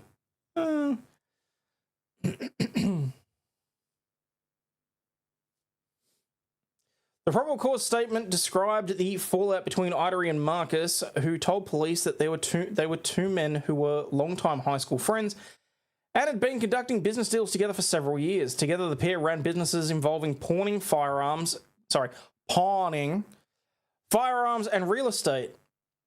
But Marcus told police that he noticed Ittery was not being transparent about his side of the real estate business and wanted to end their partnership. Marcus told police that after a $140,000 business deal in late 2024, he told Ittery that the amount was about what they owed Marcus's mother so they could end their business partnership and basically call it even. He described Ittery as extremely upset about the plan. After the partnership dissolved, the statement said that Ittery continued to run himself further into debt, maxing out credit cards and taking out loans that he could not repay. One day in April, Ittery showed up to Marcus's workplace jittery and possibly high on drugs. At some point, he started screaming and Marcus forced him to leave. This incident, according to the statement, seemed to be a turning point for Ittery, who then reportedly began leaving the other man threatening voice messages on WhatsApp. In those messages to Marcus, he reportedly said, "You cannot afford not to pay me. You can't afford it." Childhood friend, not anymore. Yeah, exactly. The voice messages reportedly became increasingly threatening. He also told Marcus, "Your mum's in the middle of it, so think clearly before you don't pay me. You have till Monday to pay me what we agreed on." In another disturbing message, he said, "Whatever happens from there is consequences of your actions and your decisions because I would not do this to you." On the morning of June 9, Marcus went to the Lifetime location to work out. While walking back to his car after he was finished, he told police that he felt what happened to be a Police say that he felt what appeared to be 2 taser prongs going into his back. He told police that he estimated the taser attack to have lasted about a minute, and when he was able to look up, he allegedly saw Ittery standing over him. He allegedly switched out his taser for a gun. According to the statement, he allegedly forced Marcus into the back seat of his truck, where Marcus was told to put on a pair of handcuffs on himself. Kinky. Marcus tried asking him what he was doing and told police that his ex-business partner looked like he wanted to kill him. When Ittery allegedly held his friend captive, he forced Marcus to have his mother wire $50,000 to him, telling him that it was time sensitive and he would explain the circumstances later. Marcus also tried to call 911 while he was handcuffed, but was unable to complete the call after he took the phone away. But the bank was not open, so the two men drove around for a while and went to Starbucks.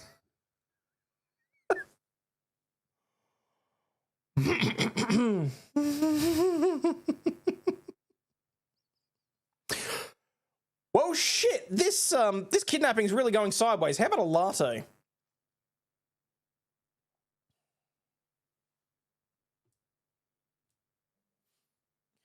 One coffee for me and a latte for the guy in handcuffs. Eventually, they made it back to Marcus's home, where Ittery allegedly robbed him of his Rolex watch, $30,000 in cash, and several firearms.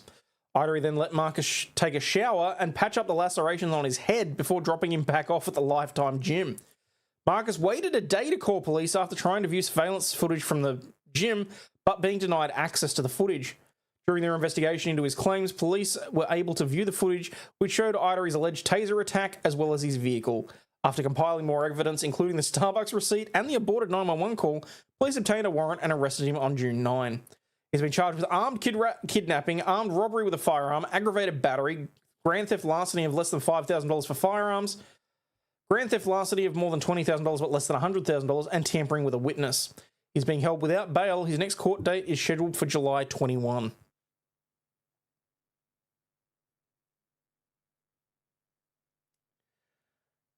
Barista, help me, I'm being kidnapped. One coffee for help me. Oh, I'm being kidnapped.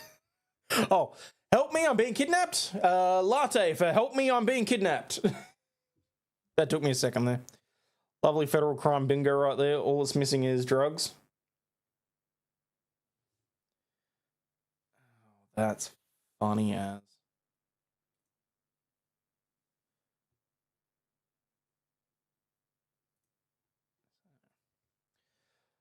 I wonder if this one will be streamed.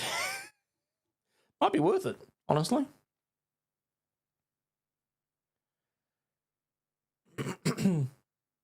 Would you like it whipped? Yeah, I was hoping you'd say that. All right.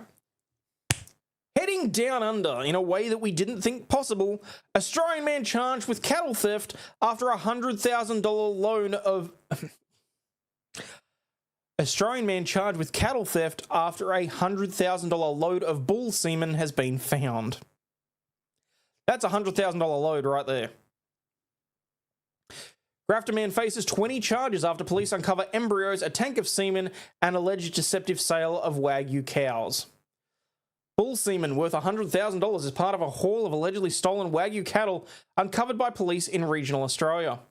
A 34-year-old man from Grafton in northern New South Wales faces 20 charges, including cattle theft and obtaining financial advantage after allegedly stealing more than 100 cattle from his employer.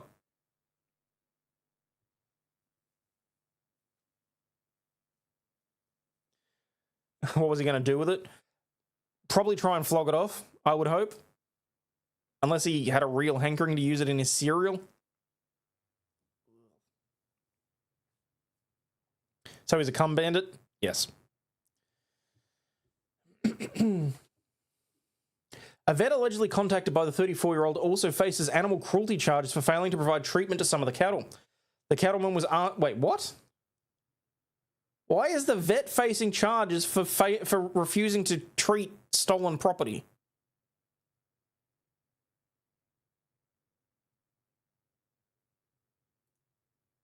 Secondhand semen. And in real life, sticky bandit.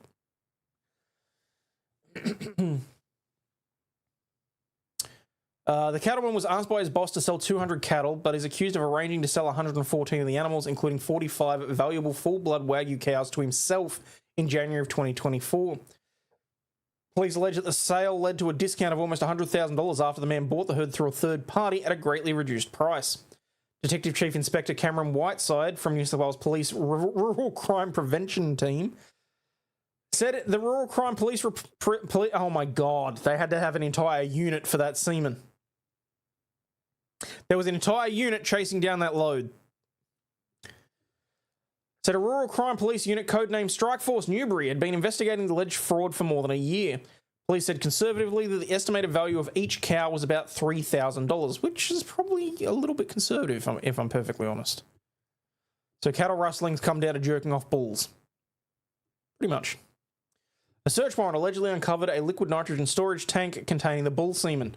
Whiteside said that the semen was worth about $100,000 due to the value of Wagyu beef. We're talking hundreds of thousands of dollars, but that's just the face value. Dude, do not put that anywhere near your face. Then you've got to look at the future benefit or the breeding capabilities of the stock also. The embryos for breeding were also part of the alleged haul. After searching the 34-year-old's property, police allegedly told him to seek treatment after the veterinary... Sorry? Oh, okay. After searching the 34-year-old's property, police allegedly told him to seek treatment from a veterinarian for 6 Wagyu bulls. That's why the veterinarian's involved. Okay.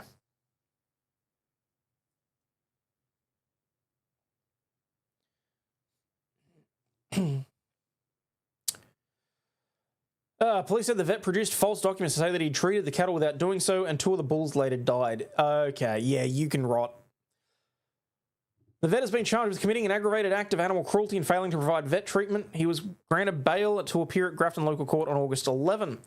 Whiteside said that there were several moving parts to a complex investigation which required the assistance of 5 horse-mounted police to execute warrants and specialist rural crime police from across the state. Aside from 2 primary investigators, officers from New England, Dubbo and Southern New South Wales also assisted. Whiteside described the alleged offending as quite complex. The 34-year-old is charged with 20 offences including cattle theft, animal cruelty and obtaining financial advantage by deception. He was also granted bail to appear at Grafton Local Court on 4th of August. Hello, my dear. They forgot the cheese. Yeah. Bastards. That is a mini burrito, isn't it? Don't worry, I won't make you watch me eating that. If I jerk off my partner, is that human trafficking? Yes. Forgot to give you props for the Stewie Griffin reference. Would you say this case is loaded? Yes. Hayden's packet of bull semen's arrived. No, so apparently they gave me corn chips, but they didn't give me the queso.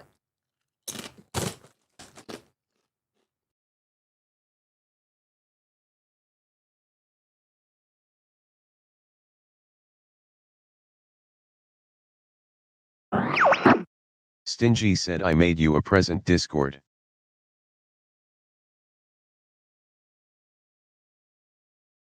Oh dear. Alright, give me a second. Thank you for the super chat, by the way. Oh, I don't have Discord open, that's why I haven't received any notifications.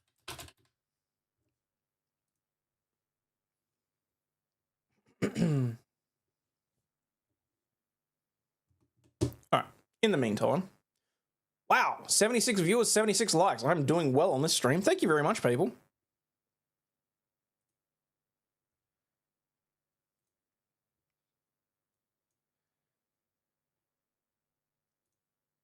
Oh no.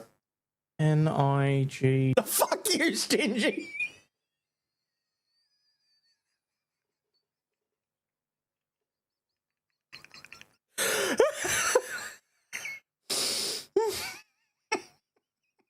You asshole.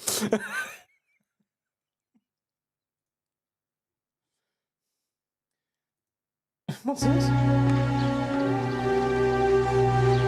I'm retarded?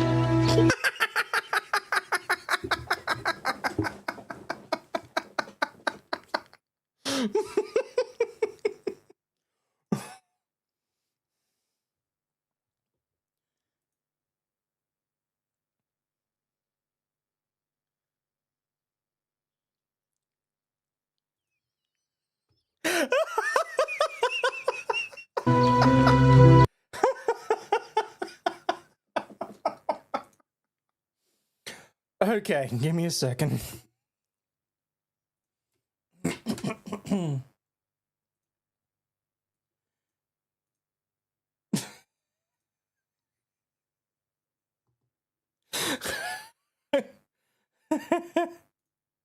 N-I-G. I'm retarded?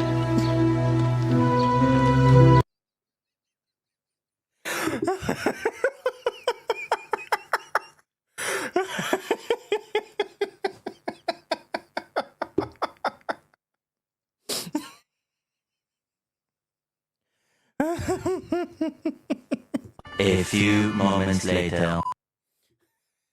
Fucking hell. Actually, that gives me a chance, though. Because now I can clean up some of the web pages that I've got open anyway. Oh, I still can't believe I fucking did that. Hi, if anyone's watching from the ABC or anywhere else.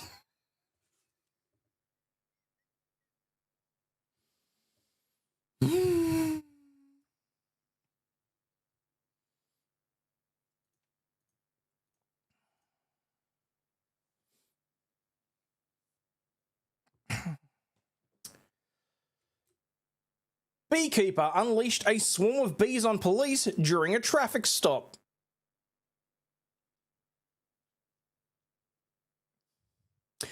A routine seatbelt stop turned into an insect ambush when a 70-year-old beekeeper in Sevilla, Spain, allegedly sicked his bees onto two traffic officers. The incident happened after 1 p.m. on Friday on the N11 highway in the Catalonian town. Police say that they pulled over a van for erratic driving and noticed the man behind the wheel wasn't wearing a seatbelt. What they didn't expect was for the driver to respond with, "I should have run you over," before refusing a second breathalyzer test and threatening to kill them all. Then came the bees.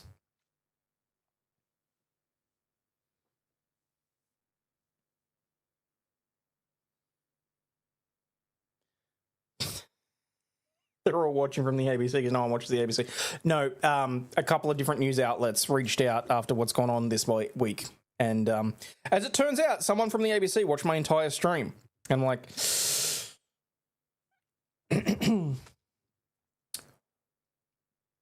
Pocket bees attack, exactly.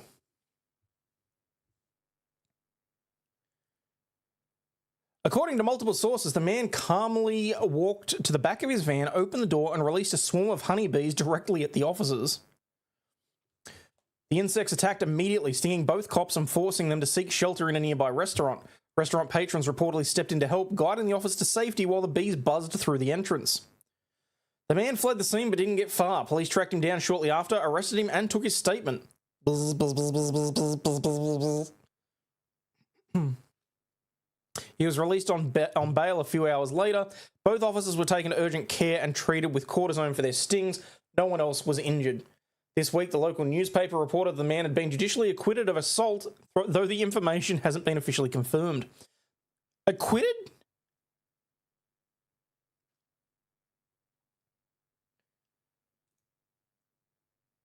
Oh. The bizarre bee attack comes at a tense time for Catalonia's police force. In May, over 300... I'm not even going to try it. Officers rallied in Lleida to protest what they called an epidemic of violence against cops. They claimed that in just the first month of 2024, there were 223 assaults. All in the last year, the number hit 2,550. The Interior Minister said her office plans to strengthen legal protections for officers moving forward. So far, there's been no official word on what happened to the bees, but for anyone looking for the wildest use of a natural weapon this year, this might just be it. Hey, Diane. Why were they loose in the back of the truck? They probably weren't. They were probably in a container in a hive. He was probably transporting them. To be or not to be. Buzz off. The puns run thick as honey on this one, don't they?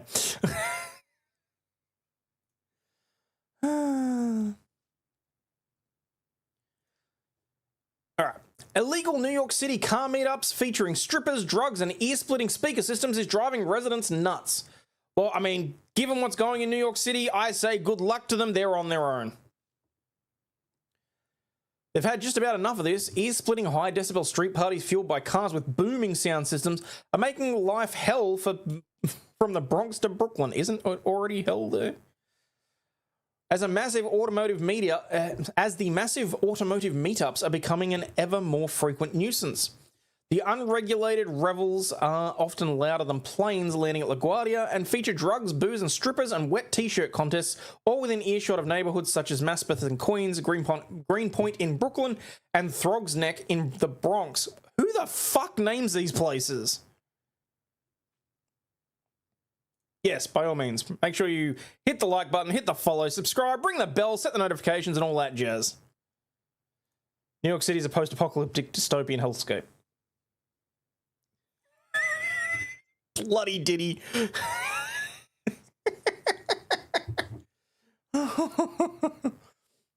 Sounds like a missile being launched at your home from all directions, said Astoria resident Jay Crane. You know it will be a long night when the windows are vibrating. Are you sure they're not just bees? You shut your windows, you turn on the aircon and fan to drown out the noise even in the winter. As an Aussie, you do not get to complain about the names of boroughs or cities. I disagree. The events which got to their start during the COVID-19 pandemic often last all night, as sounds blast from gigantic car-mounted speakers, often referred to as churchero or kitipo systems. Residents tormented by the noise from the illicit meetups, which featured dozens of cars paying to participate, said that the city and the cops are having little luck cracking down on them. There's a sense that we're being forgotten by the city because we have exhausted all the options it's provided, and we're losing hope. John DeMario, co-owner of the Village Chapel Funeral Home in Middle Village, said the ruckus could wake the dead. Oh, dude. Dude. Excuse me.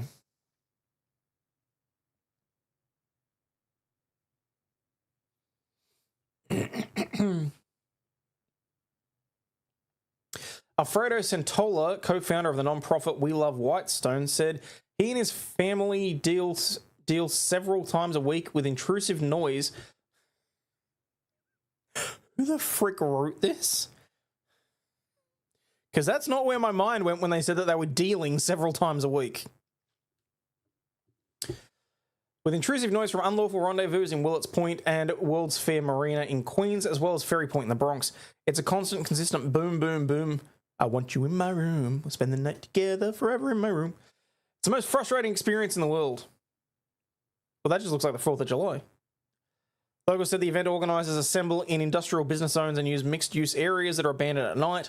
Been large-scale meetups outside Vaughan College in East Elmshurst, Queens, and Maspeth's UPS Customer Centre, as well as Randall's Island. I don't care about any of that. The gatherings also feature the illegal sale of nutcrackers, a street cocktail made of alcohol, fruit punch, and endless pot smoking, neighbours claim.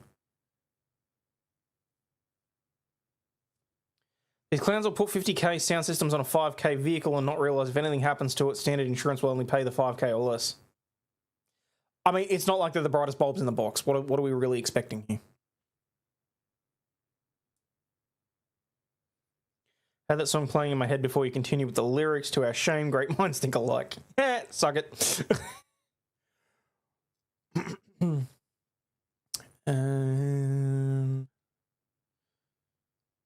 People are making big money using the park and streets as a venue. They aren't paying the overhead to host a party, but they charge hundreds of people admission. There are drugs and alcohol. They've had strippers and wet t-shirt contests with even sex going on. It's crazy. It does sound like a party, doesn't it? An upcoming epic meetup touted as an outdoor music car show battle is planned for July 13 from 11 a.m. to 7 p.m. in Jamaica, Queens. Jamaican me hungry. An online ticket seller lists general admission as $25, with the cost for vendors is more than $535. Damn.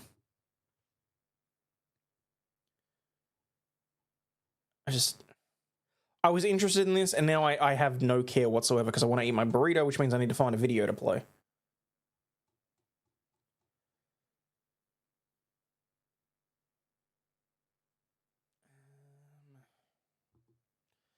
Which means I'm probably going to have to head across to YouTube and look at my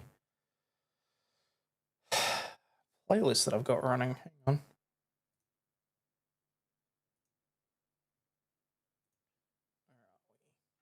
Also, given that we've now got 78 people, I just want to give a little bit of an update in terms of housekeeping. How I'm going to be moving forward with various, well, basically doing content on the channel. There will be streams like this, but I'm going to be unlisting and privating them roughly 48 hours after I'm done with them so that I can cut the videos up. I please ask that even though you've heard the stories, you do go and watch the videos, mainly because I do cut them up. I do add additional content that basically will double the length of it, thereabouts. But that's really the only way that I can get YouTube to actually push me out anymore, is if I'm actually uploading videos as opposed to just streaming. As for the car streams, mornings, I'm going to see how they play out. The afternoon streams my time, so the very early morning US time. I think it's like usually when I'm driving home, it's between 11 and midnight. I'll stream if there's something interesting. Otherwise, from now on, what I'm going to be doing is sitting in my Discord, and I will be there to basically just chat if anyone wants. But I'm also using it as an opportunity to sit and preview videos that I might want to talk about. So if there's anything that comes up, then, yeah, you know. What's the ABC thing you mentioned before, Wardrobe? After this, go and watch my last stream, basically. I at the moment, I'm not even... I don't even want to talk about it. Am I going to try and do the Turtle Boy trial? We'll see. I'm not sure whether or not continuing with trial streams is going to be up my alley, shall we say, but we'll see how things pan out anyway. Streams. That's the watch later.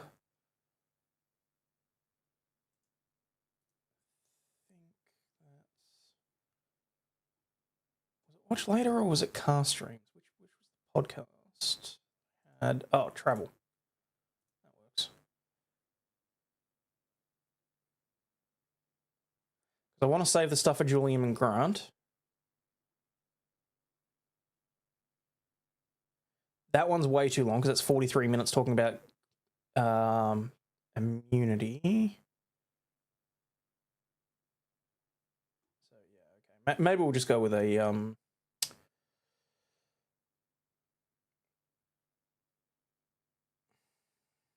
airport package claim gone wild. No, some of these I've already watched.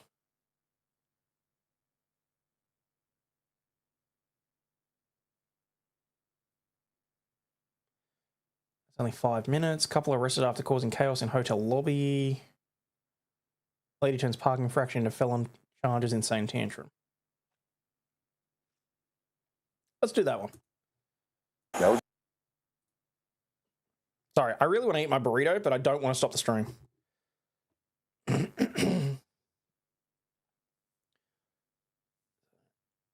The gist of it, I have no idea how that went from a parking violation to that.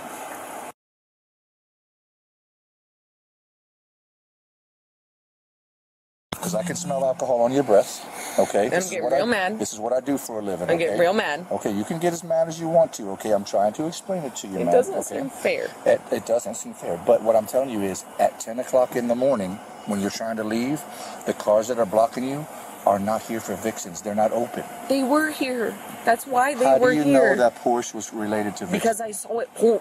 It was pulled in there the night when I came home. Okay, so how did you get in there if it was here? Okay, so if I park right there and a red Porsche is coming up right here behind me, that came in before me, it blocked me in after I came home and walked and got dinner with my friends and walked home. Like, I live here. I understand that. I live here. I park my car there. I live here. I have to get out and in. I understand that, ma'am. What I'm saying is... There is a sign that says Arnold's it's Towing. time for you will to start tow letting you. me talk, okay? You want to arrest me? No, what would I want to arrest you for? Nothing, because you have no stance. Leave your car right there. If you get into it, you're going to jail for DUI. We're done. Do it. Have a nice day. What's your name? Have a nice Your day. name. My name Right is Have now. a nice day. Get your fucking hands off of me, or you're going to go to jail. Do you understand? Do not put your hands on me. Do not reach for anything. Do you understand? What's your name? Do you want to go to Name. jail? You're not getting it. Name. You're leaving. Name. You're leaving. Your name. You are leaving. Officer. You're not getting it. Your name. Don't reach for anything You in are your touching. pocket.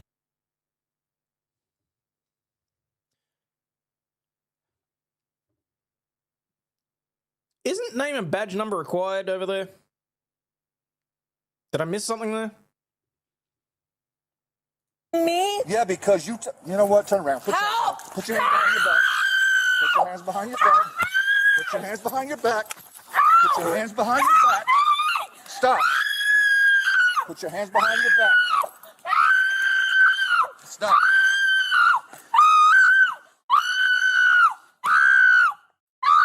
I'm going to have one in custody. He's hurting me. Turn over on your stomach. Turn over on your stomach right now. I won't. Turn over on your stomach right now. I won't. Don't move. I won't. I won't, because Nope. everything that you just saw You are was going to recorded. jail. Send me to jail. I have I'm my gonna body sue you. cam on. I'm going to Everything's- sue. Good. Good luck. Good. I'm going to sue you. Good luck. What's your name? It'll be on Say your your arrest affidavit. name. It'll be on your Say arrest your affidavit. name. Say your name. Stay right there. Say your fucking name. Don't move. All right, fine. Will you have him 9-3, say I'm his name, 10-13. I just please? gotta hold her here till His someone name and gets his badge number. Stay right here. Name and badge number. See, generally when a woman's screaming it like that, it's say my name, not say your name. But, you know. Number. Name and badge number. Name and badge number. Name and badge number. It'll be on my arrest affidavit. All right, okay. Don't move and don't reach for anything. I'm not doing anything. Don't reach for anything. I'm literally not doing anything. Stop moving. You went to jail for force. Stop moving. For force. Stop moving. Stop moving. My back! Stop moving. Stop moving. Oh, your knee! Stop Your moving. knee!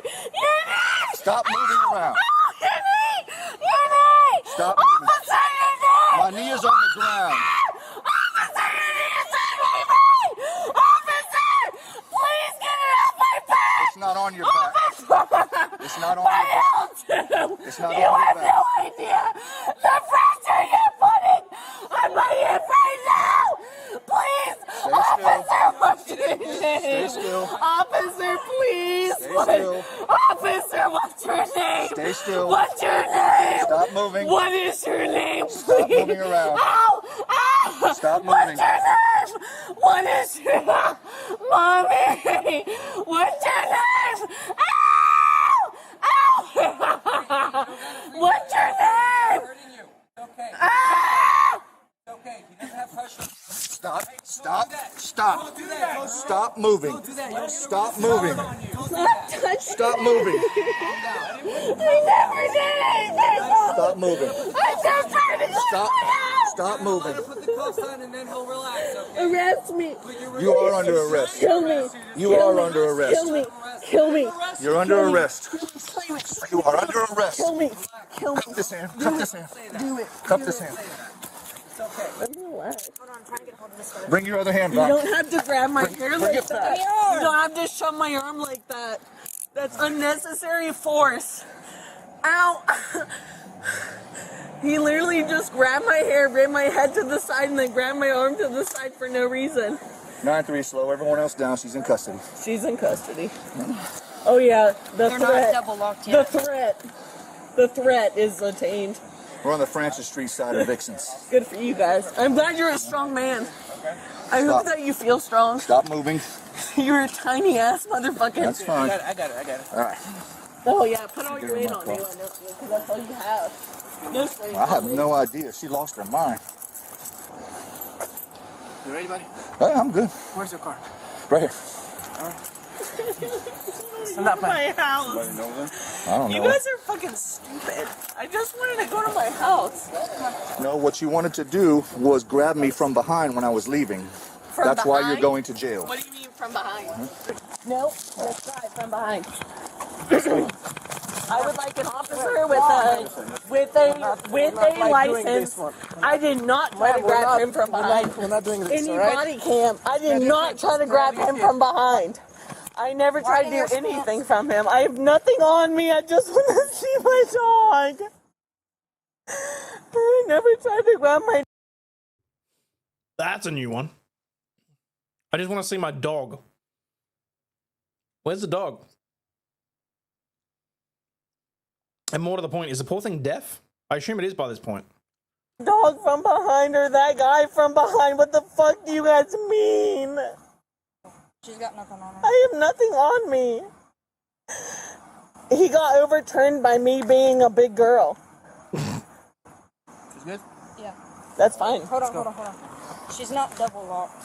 Let me get her double locked. I need badge numbers of each of you. Badge fucking numbers. Stop. For Richard what? Stop. Badge numbers. Listen, name numbers. Hey, listen, I don't give a fuck. What know, you were but doing to you're me making is it worse. Listen, unreal. Okay, by she's good. resisting, you're making What it you were worse. doing to me right now is unreal. We're not I don't give doing a any fuck time who you are and what you look like. What you were doing to me right now is not okay. We're trying to check for you for I'm weapons. trying to go to my house, which is behind me. I have no weapons. I asked him if I could park in my spot. Stop. Oh, I asked him if I could park in my spot. Sit down. That's I it. will. It's over. It's over. Just sit I'm down, fine. all right? I'm fine. Sit Guys, down. I'm fucking Ma'am, fine. sit. Down. Please, just sit down, all right? It's over. That's it. It's over. You're going It's to not jail. over. Sit down. I know I'm going to jail. Ma'am, Sit sit down. down. My dog needs to be taken out Sit down. because he attacked me. I'm going Ma'am, to you jail. will get another charge. Why? Your feet Tell me inside why I'm going to jail right now. Why? for battery on law Why? enforcement. What did I do to him? Ma'am, Just I sit did in nothing the- to him. in the car. I did nothing to him. You were all going to jail for battery. maybe later. Today I'm going to you're sue to you jail. all. Hey, sorry. Oh, yeah. I didn't know if I had the crowd or not. It knocked my earpiece out of my ear. That's why I couldn't hear everybody.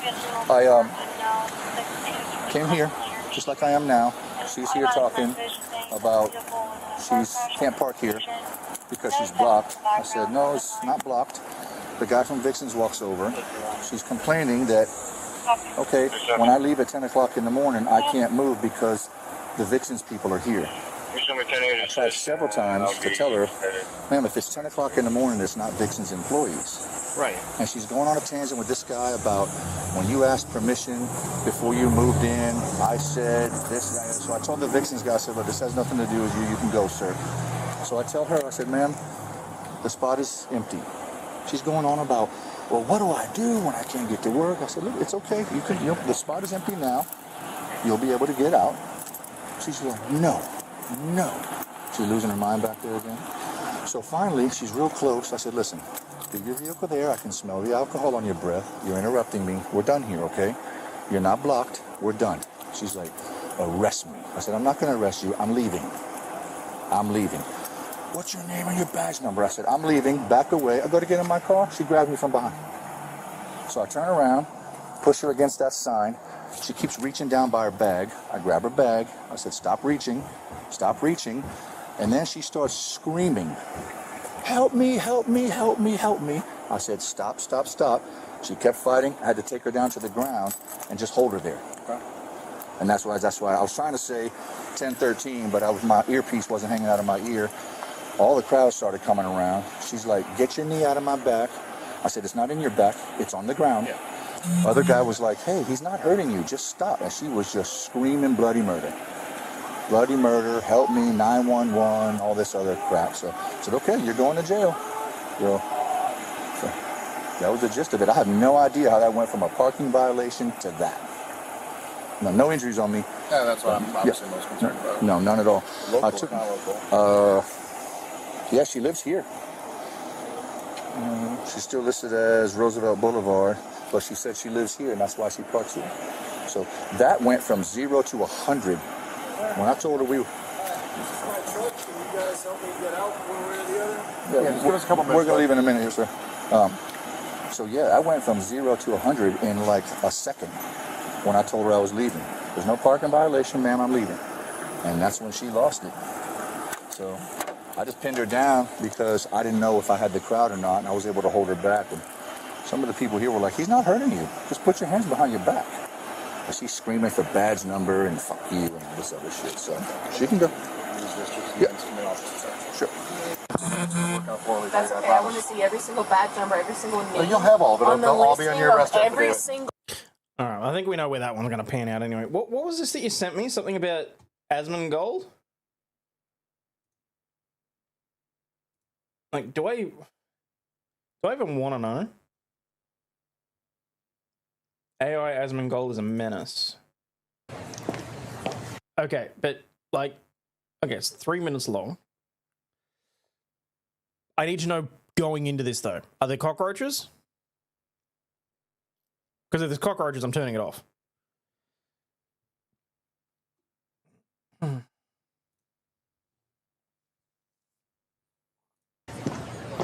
You know, I get asked a lot, hey, Zach, how do you afford Chipotle so often? And I reply, how do you like flipping patties, you fucking Funko Pop moose knuckle? How did you find your way out of your dad's balls? Oh, wow, that is crazy. Wow. Yeah. Anyways, this one time a cockroach fell from my ceiling, and sometimes I rap or...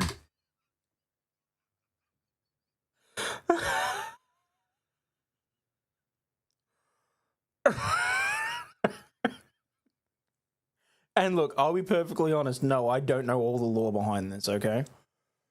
But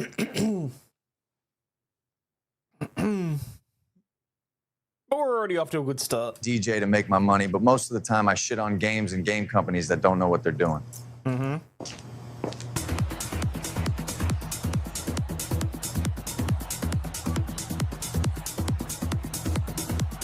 If you fart on your balls and then drag them over your forehead, that's how your Madden and FIFA microtransactions feel.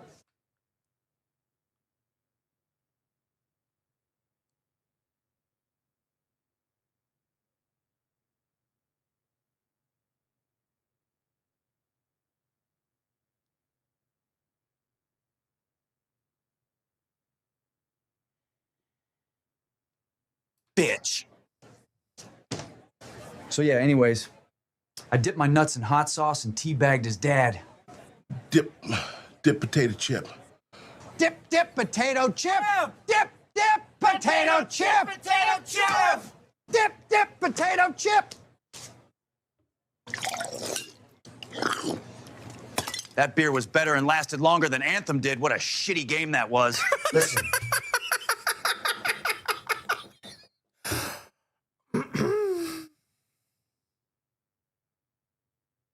I know you were the king of remasters. Go remaster this picture of my taint in 8K and print 5 copies. I fucked your dad harder than you fucked up Halo, you 343 motherfucker. Go take out the trash. How your mom farted you out of her greasy snatch and cursed the world with your presence is beyond me. Just like your abortion of a WoW expansion. Bitch, look at my chains before ordering extra queso. Well, ain't this some shit? Fuck. Holy shit, you worked at Twitch? Just kidding, I don't care. Don't put bombs in the chicken, you Haji-loving jackass. Diablo 4? Motherfucking, this is Diablo sauce. Your game wishes it was as satisfying as this piss. Fuck you. Okay, I've got to ask, for those of you that know the backstory to this, is this because they've taken, like, are these actual sound bites from him that they've then put into this and had the AI churn it out? Like, are these things he's actually said? Like, not that the audio is his. I'm asking, are these, like, is it transcripts taken from his videos or what?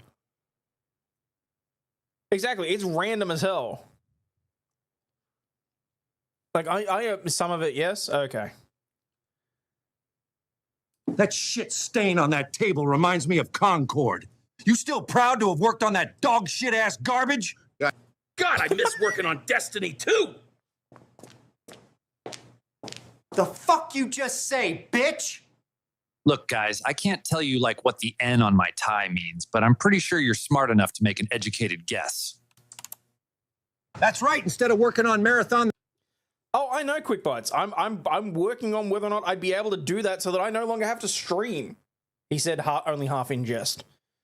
The game, you're gonna have a marathon of making fries, bitch. Listen, Dad, don't play PvP. Remember that time I got shampoo in my pee hole and I was screaming it burns? That's how WoW PvP feels. Is the rest of Ubisoft's catalog in there? Get out of my sight, you waste of human skin. You're polluting the air I breathe. How many dicks do you have to suck to know you don't like sucking dick? This isn't a hard concept to get. Dip, dip, potato chip. Dip, dip, potato chip. Dip, dip, potato chip. Dip, dip, potato chip. You know, why do developers think gamers hate women? It's the ugly ones we reject. We rub one out to the hot ones. Fuck!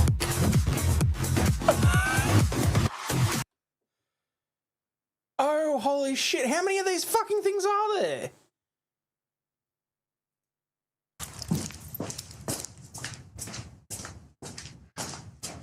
Another day, another dollar. One video game, dude. I must flex on the pores. See that man over there? That's Mick Connell. He thinks he's better than me. I let him believe that shit. It's kinder that way. The fuck is wrong with you? Is that potato your brother? Shouldn't be surprised you were on Bethesda's QA team. Fucking useless. This really twists my noodle. Why don't we get one of the frog guys to make these? No, Charlie, they'd fuck it up worse than Overwatch 2. Yeah, you're right. Yep, I'm the Roach King. You need a roach, you come to me. If you ever use one, I'll know too. Come on now, roach out! Water is fucked up, man. Why can't we wash with soda?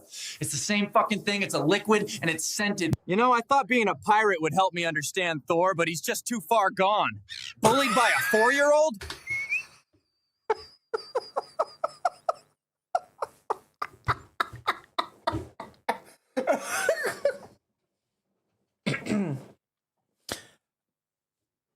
I don't know where I fall on the whole pirate software, stop killing games side of things, but that's fucking funny. What a fucking clown. Here you go, you're promoted. Don't know why you didn't give a shit working on Borderlands, but... Does it say #1 tard? Hey, LB. But hey, I guess cashier is your calling.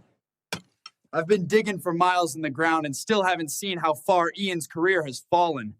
Clearly, he's fucked. So anyways, this rat is my alarm clock. Once the sun heats it up enough to fill my senses with the rotting smell, I get up.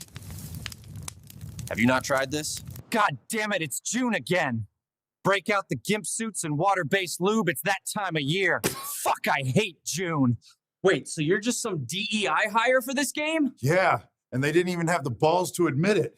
Bro, I know everything there is to know about World of Warcraft, but it's changed into something truly awful.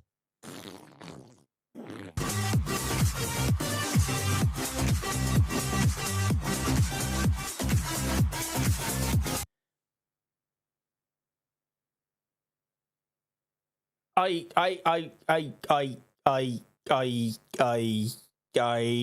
am all the stupider for watching that. Thank you.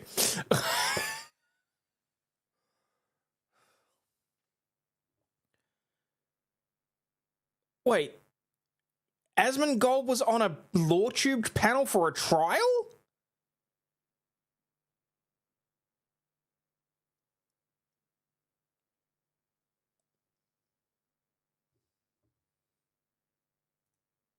N-I-G... I'm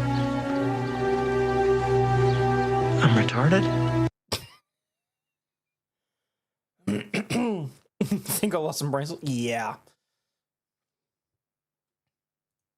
Kick the record player, he's stuck again. Where are my transitions going? Anyway. Oh, fudge me. Hello there. He covered one of Mindset's videos. Oh, no. Wait, was it Asmongold or was it... Oh, no, he did too. He reacted to one of the things about the Hassan's videos, didn't he? I do remember see that. I did remember see. This is how I know I've lost brain cells. Hello, Flux. During Dep v Herd. No shit. Sent you Thor from it. Hi, I'm Pirate Downey Jr. No fucking way.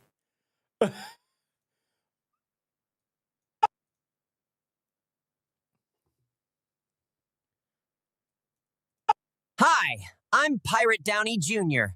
My dad made World of Warcraft, so you better listen to me. I'm Pirate Downey Jr. This whole place is my dad. I pretend like his success is my success. I'm a Nepo baby. I'm Pirate Downey Jr. This asshole Charlie decided to call me out. I'm gonna show him not to mess with the Downey. Oh my fucking god!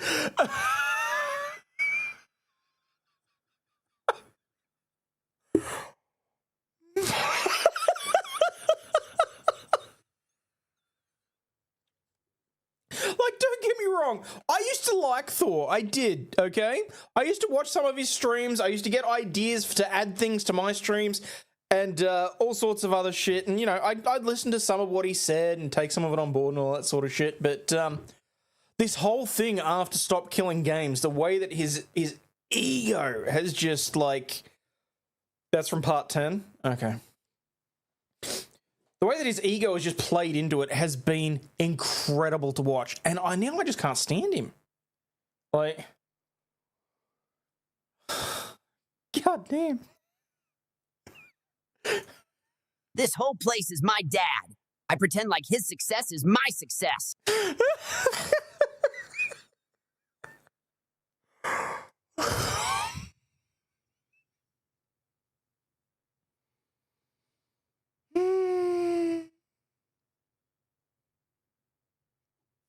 That's funny. That's goddamn funny. All right.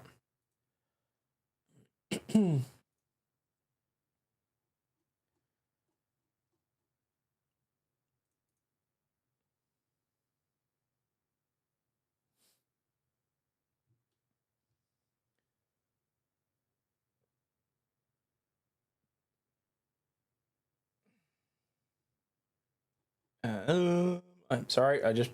Sorry. Dead air. Warning. Must keep talking. All right. Stab victim's secret stash was stumbled upon during surgery. A Florida man who's shocked, who cops believe was stabbed in a drug dispute, was in surgery when a nurse discovered a glass crack pipe, a lighter, and tinfoil containing cocaine up his ass, according to court records. The surprising find occurred early this month at St. Petersburg's Bayfront Hospital, where Michael O'Neill, 43, had been transported for a knife wound.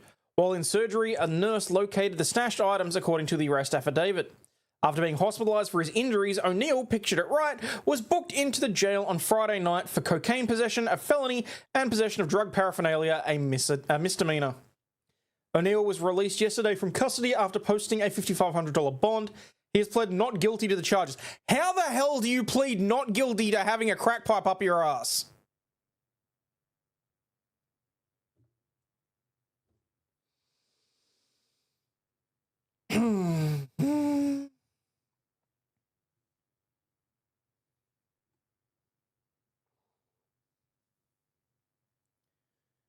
You allege someone else put it up there? Okay. Magician's sleeve. You can also hide wands up there. Yikes.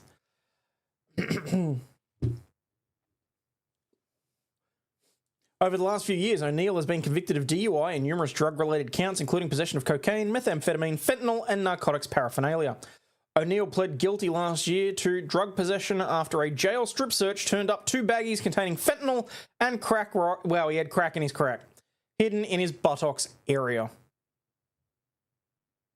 I'm just holding it for a friend.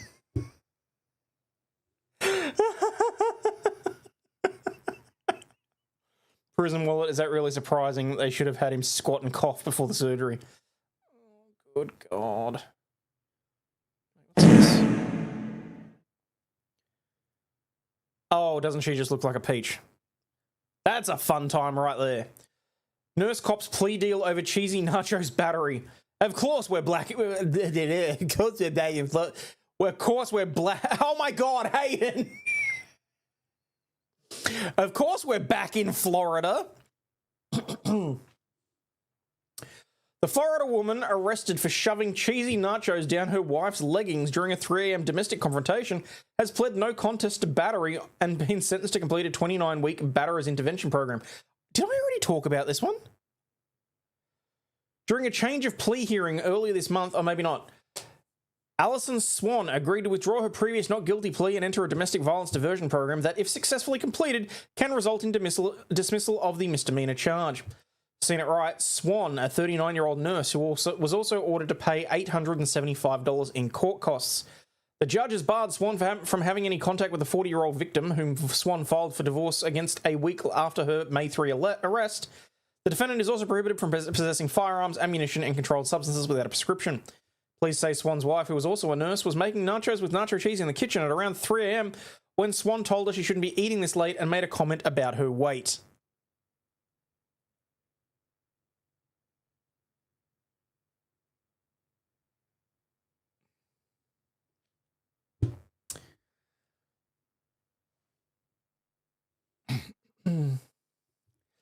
During the argument that followed, Swan approached her wife and grabbed a handful of the cheesy nachos and shoved them down the back of the victim's leggings.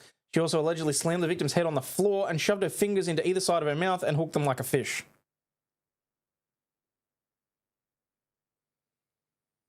When officers responded to the couple's Port St. Lucie residence, they spotted 2 yellow smears resembling nacho cheese on the wall. You sure it wasn't just where the makeup had rubbed off? An examination of the victim's leggings revealed what appeared to be nacho cheese in the interior backside, consistent with her story.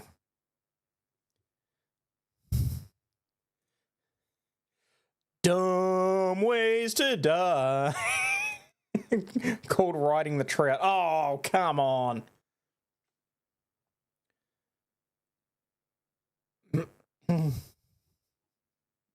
Did they finish the nachos, though? Nah, too cheesy. Slamming should have come first. That is DV. They just brought the nachos in for sensationalism.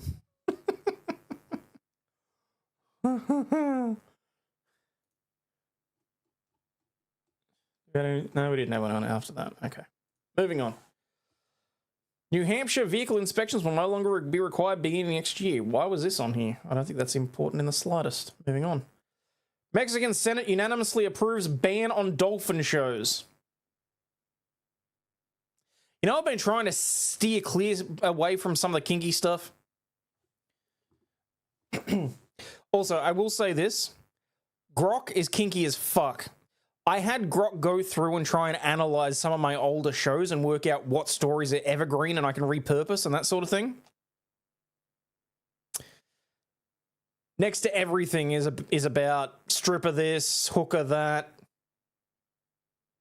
I guess sex really does sell. So, Mexican Senate unanimously approves ban on dolphin shows.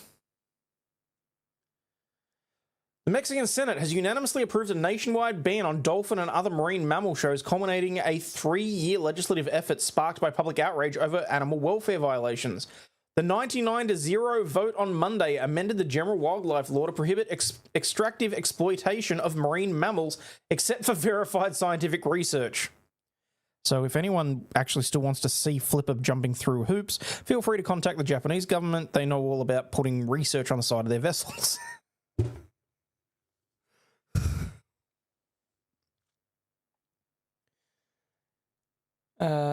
Don't know how auto inspections work here and have no comment beyond that. If you know, you know.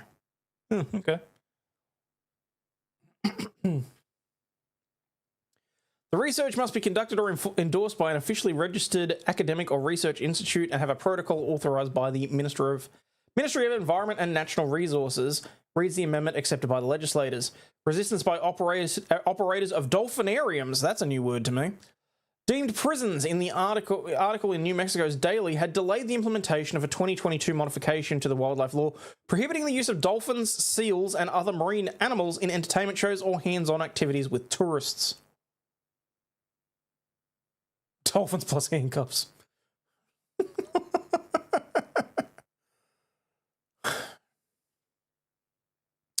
The president personally prioritized the new legislation during a special session of Congress, calling it essential to prevent animal abuse.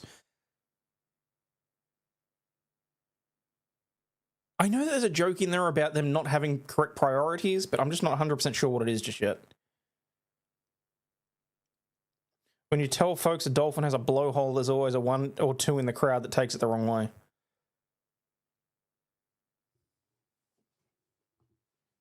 Hang on.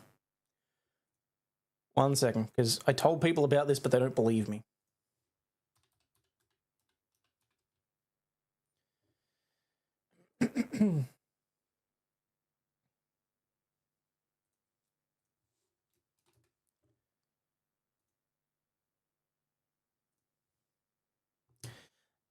This one is from when I was quite young and new to YouTube, shall we say. As you'll see, no facial hair whatsoever. I think I might even have been like 30 or something. This was Lawyer Reacts to dolphinsex.org. I'm not going to play the video. If you want to go and watch it, feel free. What's interesting in this... 10 months ago. Because this was basically, like, I watched a video that was about the researcher that got a little bit too close with his dolphins, okay? Where are we? But I lost it, honestly, watching this. Probably the most common question I get asked. There are 2 different ways of determining sex of a dolphin. Most obvious way is to take a peek under the peduncle.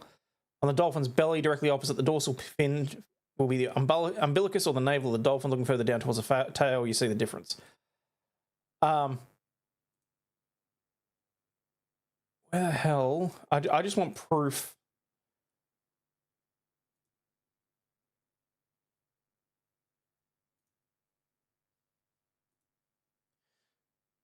The Storyfire Collection, dolphinsex.org. Oh my god, I can't believe... It feels both weird looking back at this, but, like...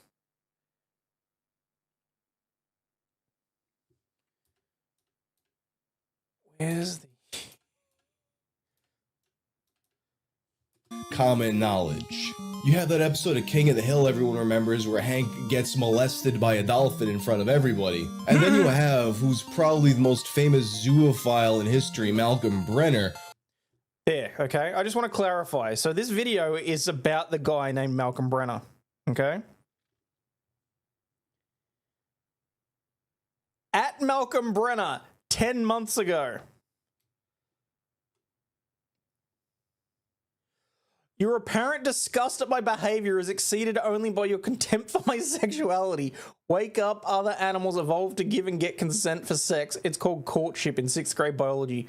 And dolphins aren't animals in the same sense that we are not animals. We are, because they are capable of thinking in advance, making plans, carrying them out, and seeing if they worked.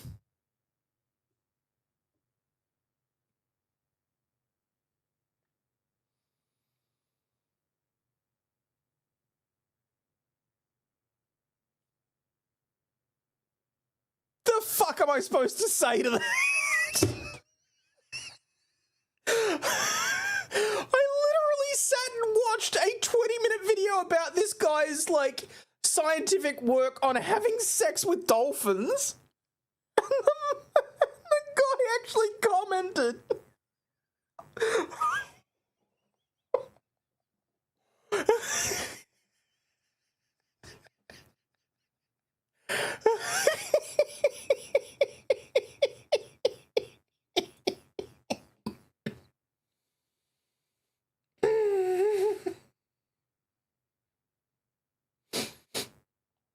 I hope this is of use to whoever is interested. In one final note, you should love a dolphin not because of the sexual relief they can provide, but because they are a unique animal, one of the few wild animals that seek the company of man from their own initiative.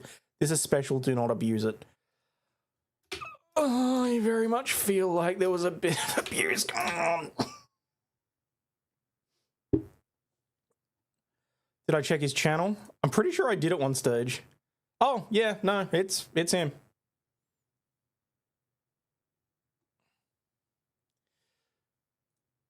Malcolm J. Brenner, author of Wet Goddess, Recollections of a Dolphin Lover. And it's got his website. I do remember checking that last time, actually. Like, what the fuck am I supposed to do with that? I've just been laughing about that shit for 10 months, but for some reason, that just made me think of that.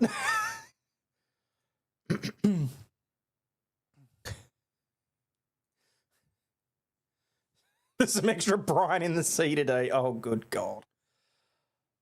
Oh.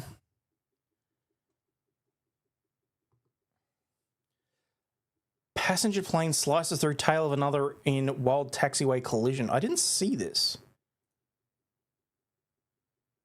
Damn.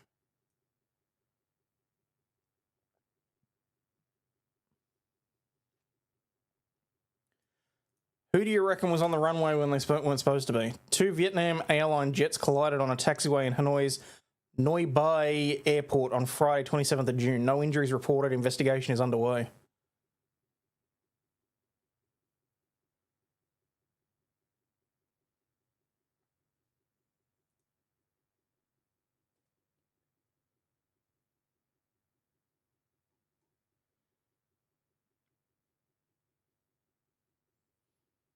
Two planes were grounded at the Vietnamese airport after one of them collided with the other on the taxiway and nearly severed its tail. The incident occurred shortly before 2:30 p.m. local time on Friday. In a video posted online, one of the planes, a Boeing 787 Dreamliner from Vietnam Airlines, could be seen taxiing towards the runway. As it did so, it passed by a stationary Airbus A321. The Airbus, according to the report from Travel and Tour World, was parked and waiting to taxi before taking off.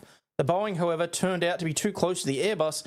As the Boeing passed by, the tip of the right wing struck the tail of the Airbus, slicing through the tail with ease and appearing to almost completely sever it. The planes were carrying a combined 386 passengers and arrangements were made to rebook them. I should fucking well hope so. Let's get another look at that. Like butter.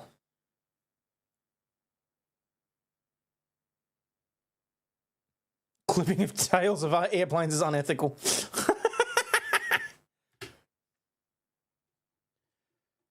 Bloody hell. This one made me think of Jeff. I might actually save that.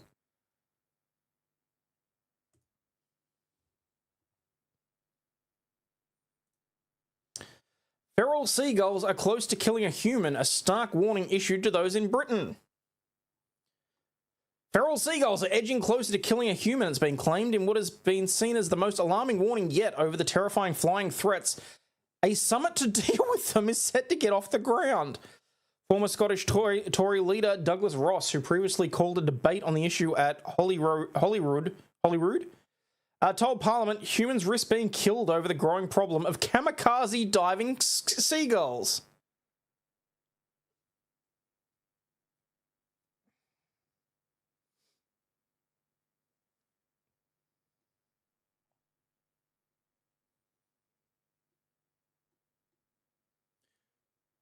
Hang on, I missed something.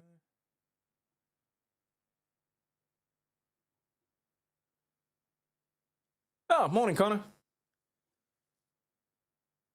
Seagull to Australia versus emus. The Britbongs versus seagulls. A seagull stole my baby. That's not okay. Politicians said the strength of the cross-party support in the debate should be all the SNP government needs to finally act before we see someone killed due to being attacked by a seagull. Adding fuel to the flames was Tory Rachel Hamilton claiming aggressive seagulls had attacked several children in just 1 month. She went on to highlight how one girl had gashes to her scalp and blood running down her face after a dive bombing attack. Okay, who is allowing the magpies to teach the seagulls what to do? Can we get them to fly up and down the coast off Dover? The MP added aggressive seagull behaviour. Good morning, Jason. The MP added aggressive seagull behaviour continues to cause a real concern amongst businesses, amongst tourists, amongst everybody that has anything to do with the harbour. This is not just a seasonal nuisance, it's a serious growing health risk. It's a safety risk, particularly for children and for elderly residents. Lock up your children. Lock up your elderly. The seagulls are coming.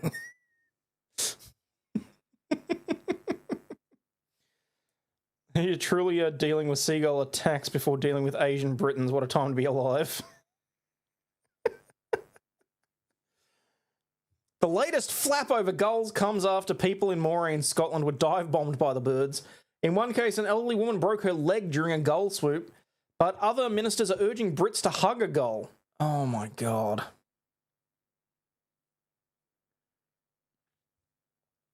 Is this just not the wrong mentality though? Like seriously, we're seeing this exact mentality with any number of things.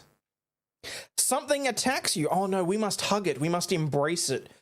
We must allow it in. We must teach it better.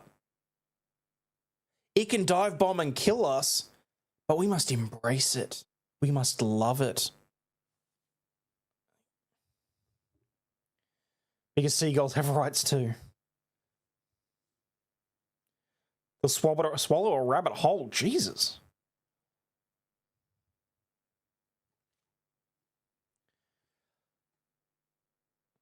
What we mustn't have is people versus gulls or gulls versus peoples. Language such as mugging and menace can be applied to us or our counterparts, but it's not appropriate to demonize an animal simply looking for food. Highlands and Islands MP Mr. Ross said he had been inundated with reports about the dangers of gulls from constituents. They included a couple from the village of Hopeman who were worried about going out of their home due to the aggressiveness of the birds. Jeff Thornhill, a Moray pensioner, said he and his wife were dive bombed by a gull on Monday morning while they were out for a stroll. Among the other victims of the birds is terrified Carolyn McKay, who lived in the coastal town of Nairn for almost 50 years. She said, "I know that they are part of the living beside the sea, and I accept that, but they are quite a danger. I know that they are part of living in London, but they are quite the danger. I know they are part of living in Melbourne, but they are quite the danger." Lucy Harding from Nairn Business Improvement District said that they received 85 reports of gull attacks in the last year alone. Be careful what you're saying, Hayden. You might have the British police having a discussion about your blatant online gull hate.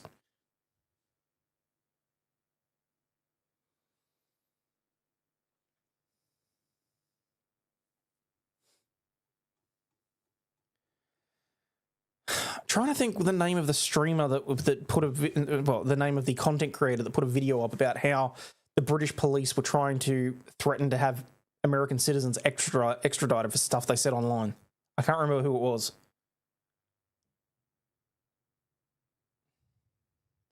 Rice Alka-Seltzer was invented. Watch them expand and poof, they get eternally explode.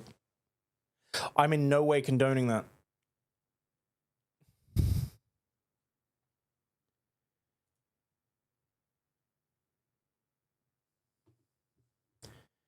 Errors may have been made. State police address dropping speeding charges. Connecticut State Police are speaking out after charges were dropped against the Cromwell teenager who was accused of driving 130 miles an hour to get to a job interview. A 19-year-old was arrested earlier this month, but his attorney said state police got the wrong person. The case was dismissed in Middletown Court Wednesday. It comes 3 weeks after he was first arrested. State police said a trooper saw a white Mercedes driving at more than 130 miles an hour on the interstate. An arrest was made on the day, and upon further review, it was determined that errors may have been made with the investigation and that the prosecution should not have proceeded in this matter.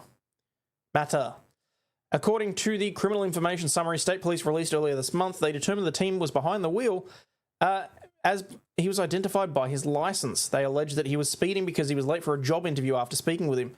He was then charged with reckless driving and endangerment, but all charges were dropped and the case was dismissed. This is why you don't fucking talk to the cops. It's really that straightforward. Oh, half the article's out of frame. That's what I get for using this. I mean, that one's not much better. That's fine. I wasn't going to repurpose this one anyway, so I don't think it matters. Cromwell teenager who was accused of driving over 130 miles per hour to get to a job interview. Good evening, and thanks for joining us tonight. I'm Mike Heideck. And I'm Keisha Grant. We first told you about this an hour in I-90. Yeah, I can't with that crap.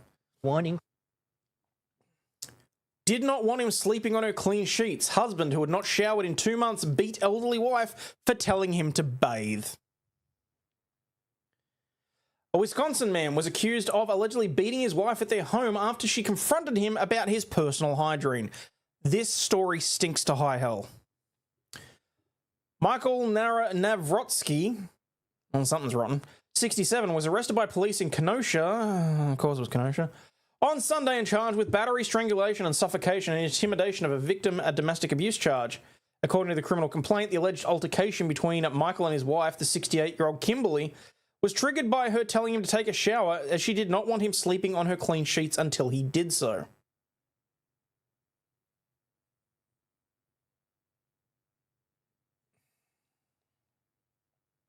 What allegedly ensued was a violent altercation that sent Kimberly fleeing to the neighbor's house. Police responded to a call by Kimberly while she was back at her home. There they observed her with several visible injuries to her face, including a bloody nose that she believed was broken.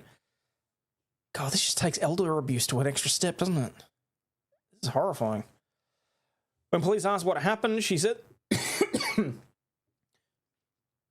When asked by police what happened, she said that she and Michael had been arguing because he had not showered in 2 months. At one point during their verbal altercation, she told him she did not want him sleeping on her clean sheets until he had showered. Michael then allegedly approached her and she pushed him away out of fear that he might attack her.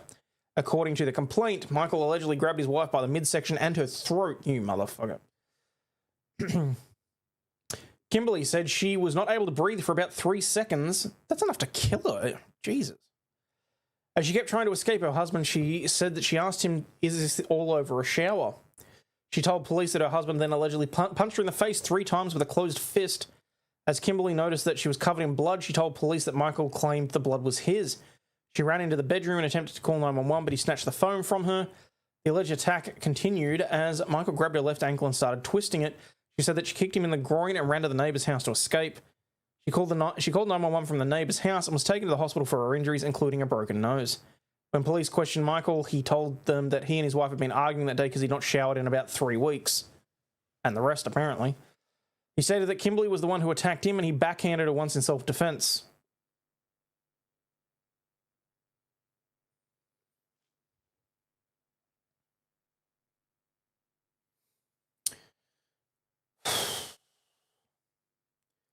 Police believe that Kimberly's injuries were more consistent with the statement that she provided.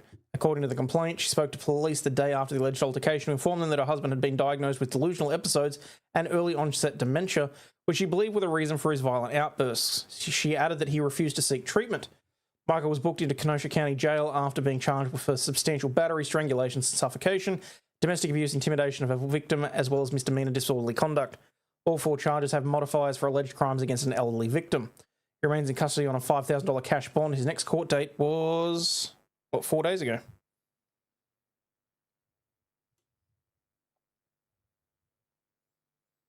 In my defense, I'm from Waukesha, not Kenosha, which isn't much better. So long as you understand that, Squid.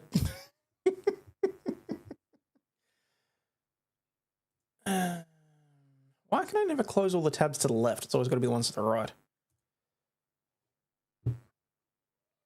Video shows federal agents blast their way into a Huntington Park home. Oh, I remember this one. Hang on. With the moment federal agents stormed into a home in Huntington Park this morning. They were searching for a 32-year-old father who is a U.S. citizen. Good evening once again, everyone. I'm Colleen Williams. And I'm Carolyn Johnson. Michael is off. When agents entered the home, they found only the man's girlfriend and 2 children inside. NBC4's Alex Rozier live in Huntington Park for us with why Border Patrol says they were after this man. Alex. Okay, I just want the footage. Hello? SUV. I have a feeling there's more to this story. I'm curious what the story isn't telling us. I'm very curious, actually. Video appears to show an explosion set off by federal agents as they entered a Huntington Park home in the early morning law enforcement operation that startled a woman who was inside the house with her 2 young children. The operation targeting a man who lives in the home unfolded on Friday in the 3500 block of Flower Street, where about a dozen federal agents in tactical gear could be seen on security camera video taking up positions in the front yard. 2 of the agents appear to secure something in the house's door on the front window before the explosion.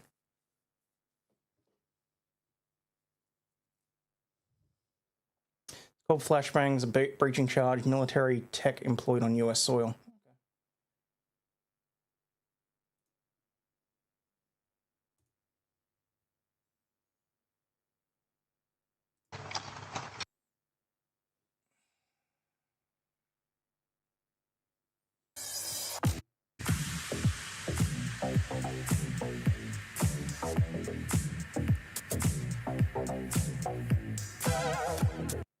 Just received a notification from you, scammed by a fake law firm. Oh, no shit.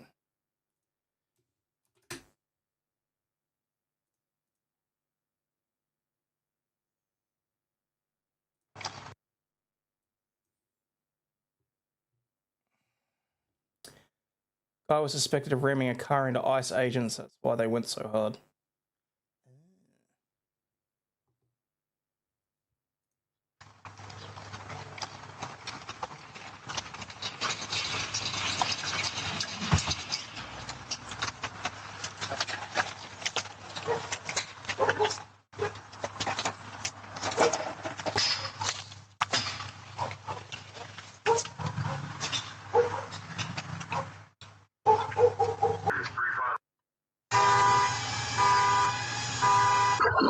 Damn.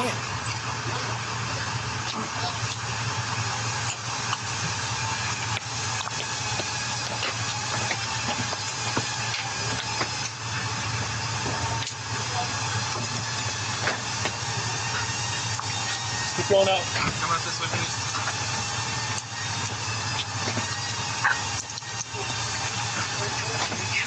All right, you get here. And that'll sure as shit do it.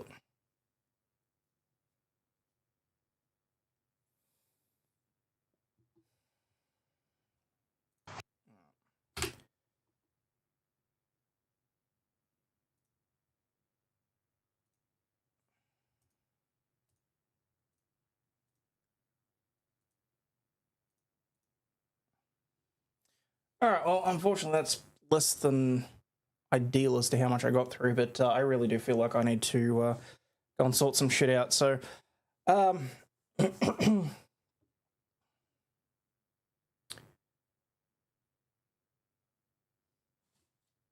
doesn't matter.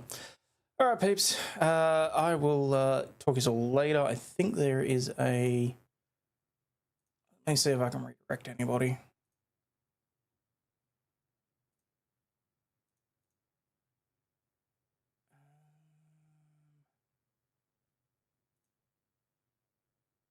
Not at the moment. All right. All right, peeps. As always, please remember, you are not a piece of shit. You have value and do contribute to society, and thank you very much for being here. I will catch you all on the flip side. Cheers, peeps. And again, on your way out, please do me the favor, hit the like and subscribe button if you're so inclined. It costs nothing. It's absolutely free, and we'll be friends forever. Bye now.